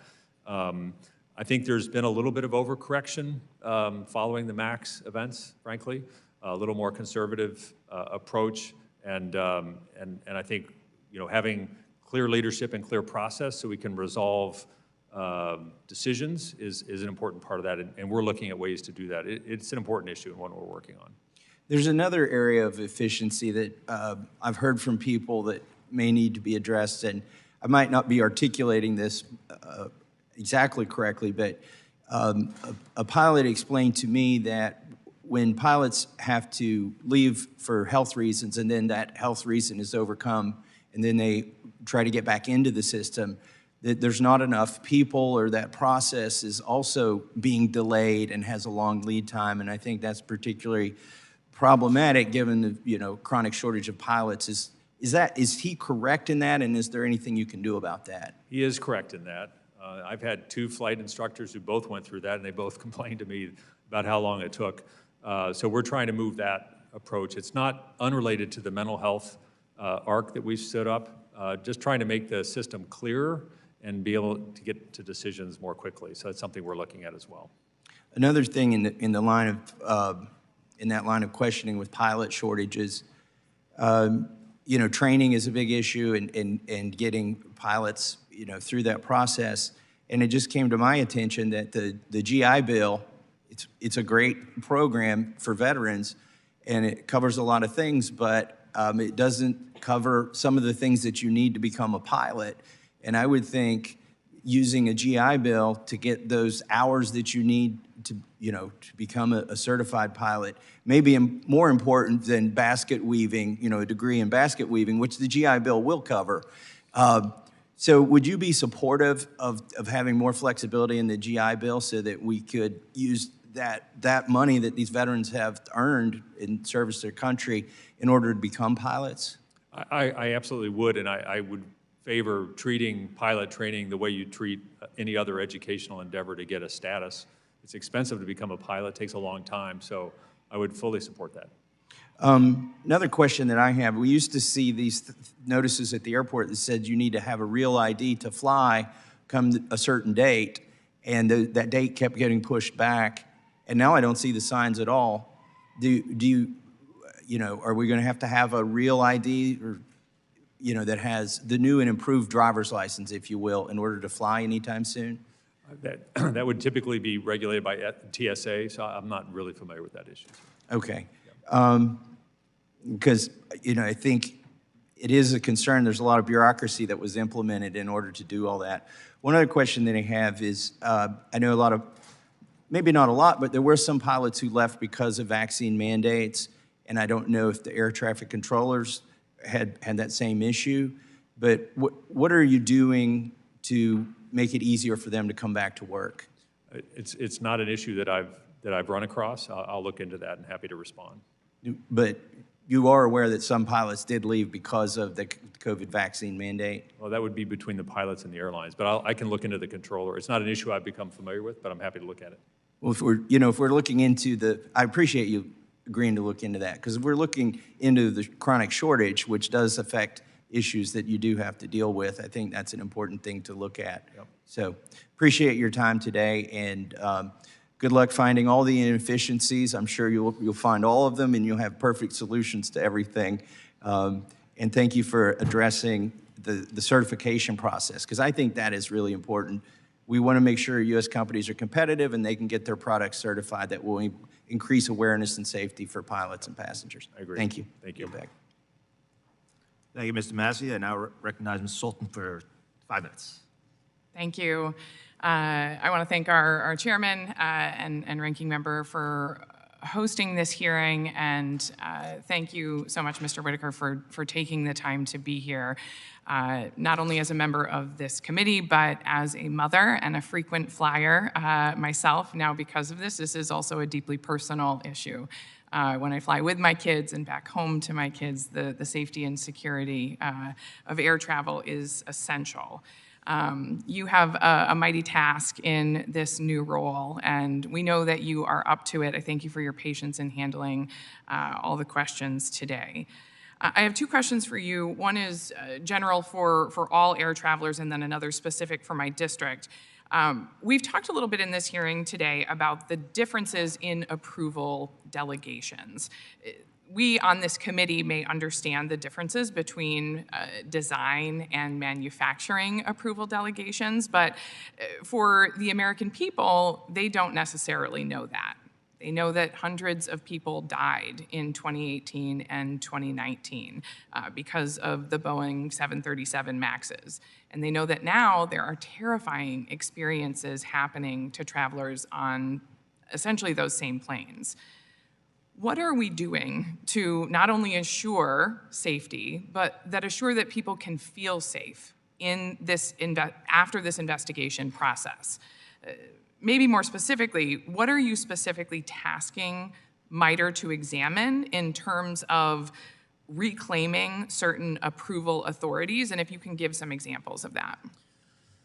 Thank you. So the MITRE tasking is to really look at what's been delegated and what our options are for reeling in that delegation, and what areas are being undertaken by the manufacturer that could be done by a third party, for example. So really it's a question of looking at having a neutral third party overseeing parts of this process. So we'll see what they come up with. You're right, there's confusion between the design delegation, which is really where a lot of delegation happens, and manufacturing, where there's less delegation, but there are functions that look like oversight, like quality control, that don't seem to be being properly executed. So the audit is designed to allow us to really understand what are the impacted areas, why is it not working, and what are our tools for fixing it, whether that's bring a third party in to oversee it or somehow change other incentives or the process. Thank you. Again, for the sake of the passengers, for the sake of the industry, which we all rely on, we implore you to make it clear in these studies what has been done and what has been undertaken to assure safety for the American people going forward. Yes. My second question is a little bit more district specific. Grand Rapids is home to the Gerald R. Ford International Airport. It is one of the busiest 75 airports in the entire country, one of the first airports to return to pre-pandemic levels. We had record travel numbers in 2023, close to 4 million travelers through the terminal, up 6% from a previous record in 2019. And yet, it has the oldest airport tower of all of the top 75 busiest. Currently, there are no standards for how and when we replace these airport towers. I hope to change that through my bill, which was included in the FAA reauthorization, which we're hoping the Senate will act on any day now. But the important thing is, you don't need to wait for them to act. The FAA owns this tower, and the community cannot replace it until the FAA says so. Can you speak a little bit to the importance of infrastructure in ensuring safety around the country? So I can. Infrastructure is a huge challenge. We have a lot of it at FAA, and a lot of it is really beyond its useful life, including, for example, all of the high altitude control centers that are designed for no more than 50 years of service, and they're pushing 60 at this point. The funding for that has been a challenge over time, and maintenance falls behind. So I can certainly look into that particular instance that you've cited, but it is a problem throughout the NAS. Thank you, and we'd be grateful for you having a look. Yep, thanks. Thank you again for your testimonies today. Thank you. Thank you. I now recognize Mr. Collins for 5 minutes. Thank you, Mr. Chairman. Good to see there, Administrator Whitaker. And I guess I want to kind of start out with, I've been running like crazy, so I had to change hats for a second. But I had the opportunity last year to go to the Atlanta airport. I'm out of Georgia, and visited the tower, the airport, and TRACON. So we've down to just one more facility that we want to visit up there, and very impressive. So I know you've got your work cut out for you, and like so many agencies and so many hearings that I attend, I think one of the main themes that I get over and over again is how we have such a lack of modernization and antiquated. I don't care if it's software, hardware, whatever it is. It seems like the federal government just doesn't do anything to stay up to date or improve their technology. So last year with NOTAM going down, and from my perspective, it looked like that the Department of Transportation spent a lot of time on just changing the name of that acronym instead of updating that 30-year-old software, which was where they should have had their focus. Can you tell me what steps you've taken since your confirmation to speed up the modernization of technology, where we're at on NOTAM, and what other specific systems you may have updated? So I think one of the challenges that we have is as we do modernize, we get stuck with a lot of legacy systems that are hard to take out of the airspace. Even some of the systems that were in place before we were born are still used. And sometimes it's the military that relies on those systems, and sometimes it's just folks that have been flying a long time. So we end up supporting a huge amount of antiquated systems, and that impedes our ability to modernize. There's been a lot of modernization over the past 10 or 15 years. What you would have seen in the TRACON and the center are new systems, and basically a new platform for new technologies to make the system more efficient. But there are over 1,000 systems that make up the airspace. Some of them are pretty old, and I think what we saw with the NOTAM is we really need to have the redundancies in place to make sure that if there's a failure, it doesn't bring the whole system to a halt. So we're very focused on the resiliency of that system, and part of what I'll be doing going forward is starting to have conversations about what the next phase of modernization is. I think the next gen phase is over, and now we need to talk about how these new technologies, advanced air mobilities and drones are coming into the system and how it's going to operate in the future. All right. One of the other policies that I am focused on here in this committee is high-speed, high-altitude travel and civil aviation, as a matter of fact. And as a matter of fact, we got put into the FAA reauthorization and amendment that states that the FAA needs to come up with a study on how to certify new hypersonic engines. And if you look at FAA, the European counterpart, ESA, they already have issued a roadmap for high-altitude operations for hypersonic, supersonic aircraft. So can you tell us what, if anything, FAA is doing to prepare similar guidance for American airspace? And further, can you tell me what else the agency can do to ensure that American companies continue to lead in this innovative field?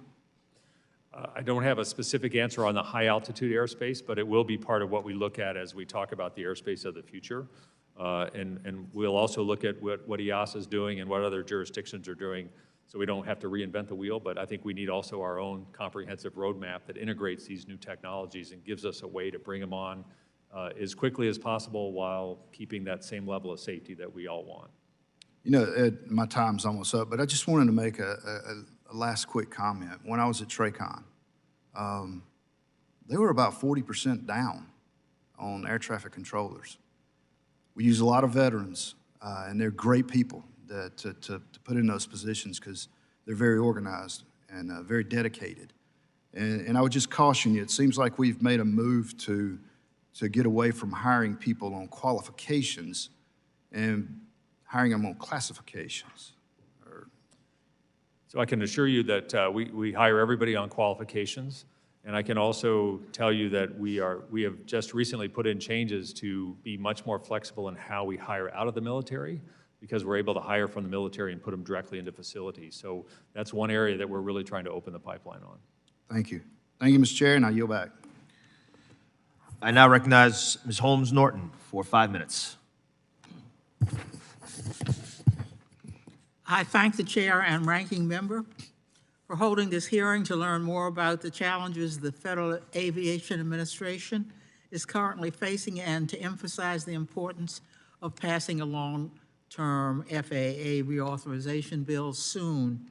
Mr. Whitaker is co-chair of the Quiet Skies Caucus and the member who represents the District of Columbia, which is plagued by aviation noise. I have been fighting to reduce aviation noise in DC and across the country. Whilst the safety of the aviation system must be the FAA's priority, the FAA needs to do much more to combat airplane and helicopter noise, which will harm the health, quality of life, and the structural integrity of homes. Last year, I got 2 provisions, including in the House-passed FAA reauthorization bill, to combat helicopter noise in DC.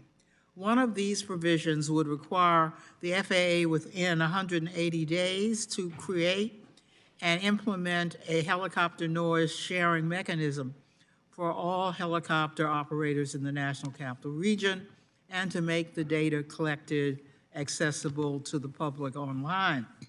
This data would help us develop additional solutions to address helicopter noise.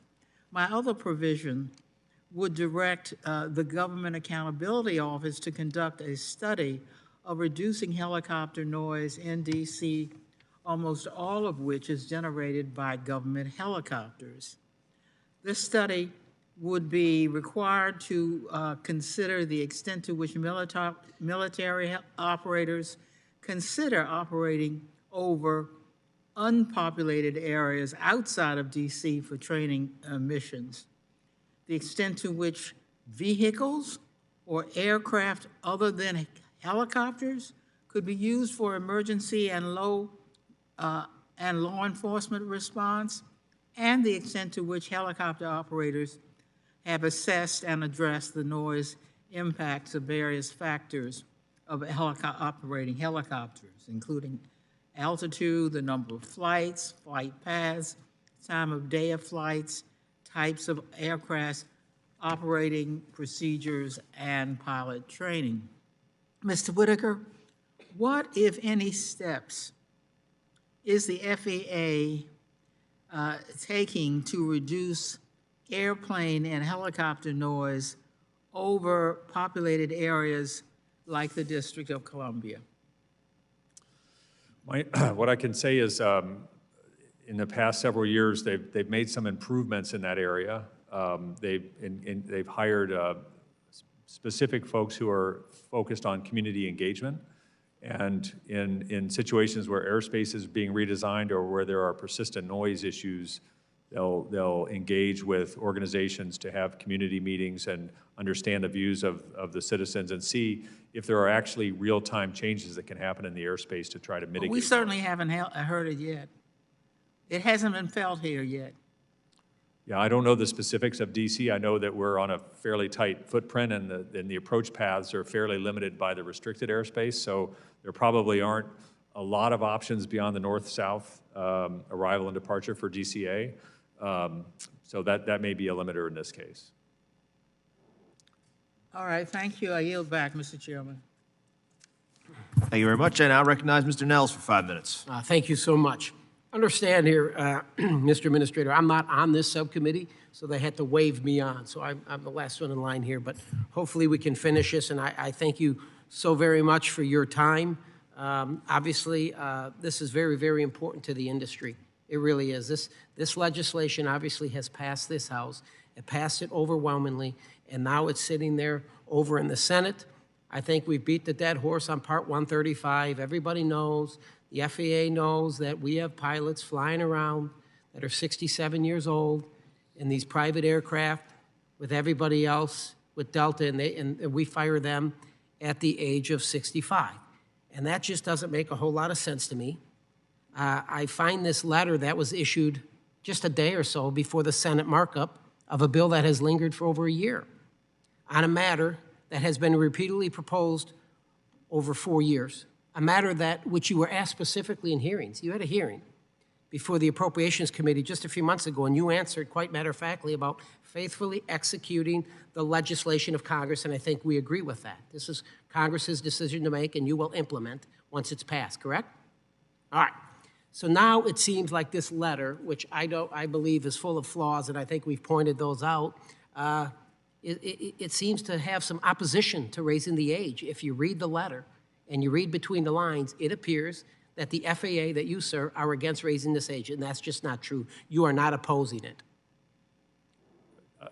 My intent was not to oppose it. My intent was to identify the issues that we've identified during technical assistance, which is around international compliance and around data for what this means to raise. Yes, sir. And I think that we've addressed all those issues with ICAO when we raised the age from 60 to 65. All those issues got worked out. The gray on gray, remember all the gray on gray, ICAO did it. We obviously had it here, and now we don't even have the gray on gray. So the point is, I think about looking at your background, you're a former pilot, and I think you're 62 years old. You're 62 years old, right? And I think you have a 5-year term, 5 years. Do you think that we should give you a cognitive test when you turn 65?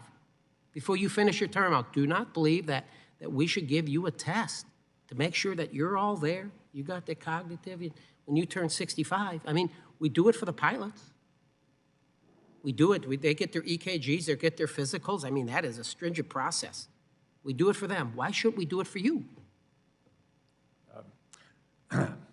So I think with respect to regulating airmen and the safety of the NAS, the medical certification is there to protect.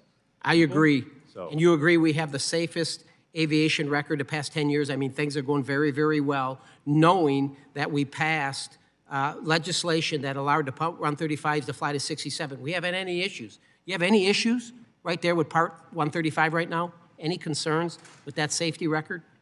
As I said earlier, I have not looked at that data. I think, well, I'll help you. There is no problem there. There is no problem. You heard of Wheels Up? You know who that is? Delta's own little private version of their, right? I wonder how they would feel, the Delta's CEO, if you start raising concerns about their safety as it relates to Part 131. Dave, in the audience, this guy right here, been at Delta for 30 years, former Air Force spy plane pilot. He's 63 and a half. America, we're going to fire this guy in 18 months. It's an arbitrary number. We just come up with it, 65. Let's just fire him. He goes through all the testing. He does it all, but we are going to fire this man because of that age. But yet, sir, you are out there touting a project to recruit retired, experienced military air traffic controllers, but an existing, fully qualified and not yet retired pilot is somehow unsatisfactory. Nobody in this hearing, my friend, I think Mr. Massey brought it up once, talked about retirement age today. Nobody brought it up because it passed this committee. It passed the House of Representatives overwhelmingly. And now it's over in the Senate. Alpa got beat over here. Ambrosi got beat. Now he's kind of through a train wreck and try to get you to confuse the other members in the Senate with this letter, making it sound like this isn't safe. All the data's there. The live environment testing's there. You can reach out to Japan, all these other countries. You know that we got pilots flying at 67, Part 135. It's all there. All the data is there. And matter of fact, Ambrosi was served last night with a lawsuit. 2,500 ALPA union paying members filed a lawsuit on Ambrosi for a breach of duty for fair representation. Shame on him. Let's get this done. And I think, sir, it is incumbent upon you to get some clarification as it relates to this letter before the Senate meets on Thursday. Would you be willing to do that for me? Look at this letter? I'm sorry, I'd be willing to do Would you be willing to look at this letter and look at this and try to say, hey, listen, there's some problems with this letter. It's not true. I think I've clarified the intent of the letter. Very good. I appreciate that. I yield back. The gentleman yields. Are there any further questions from members of the committee who have not been recognized?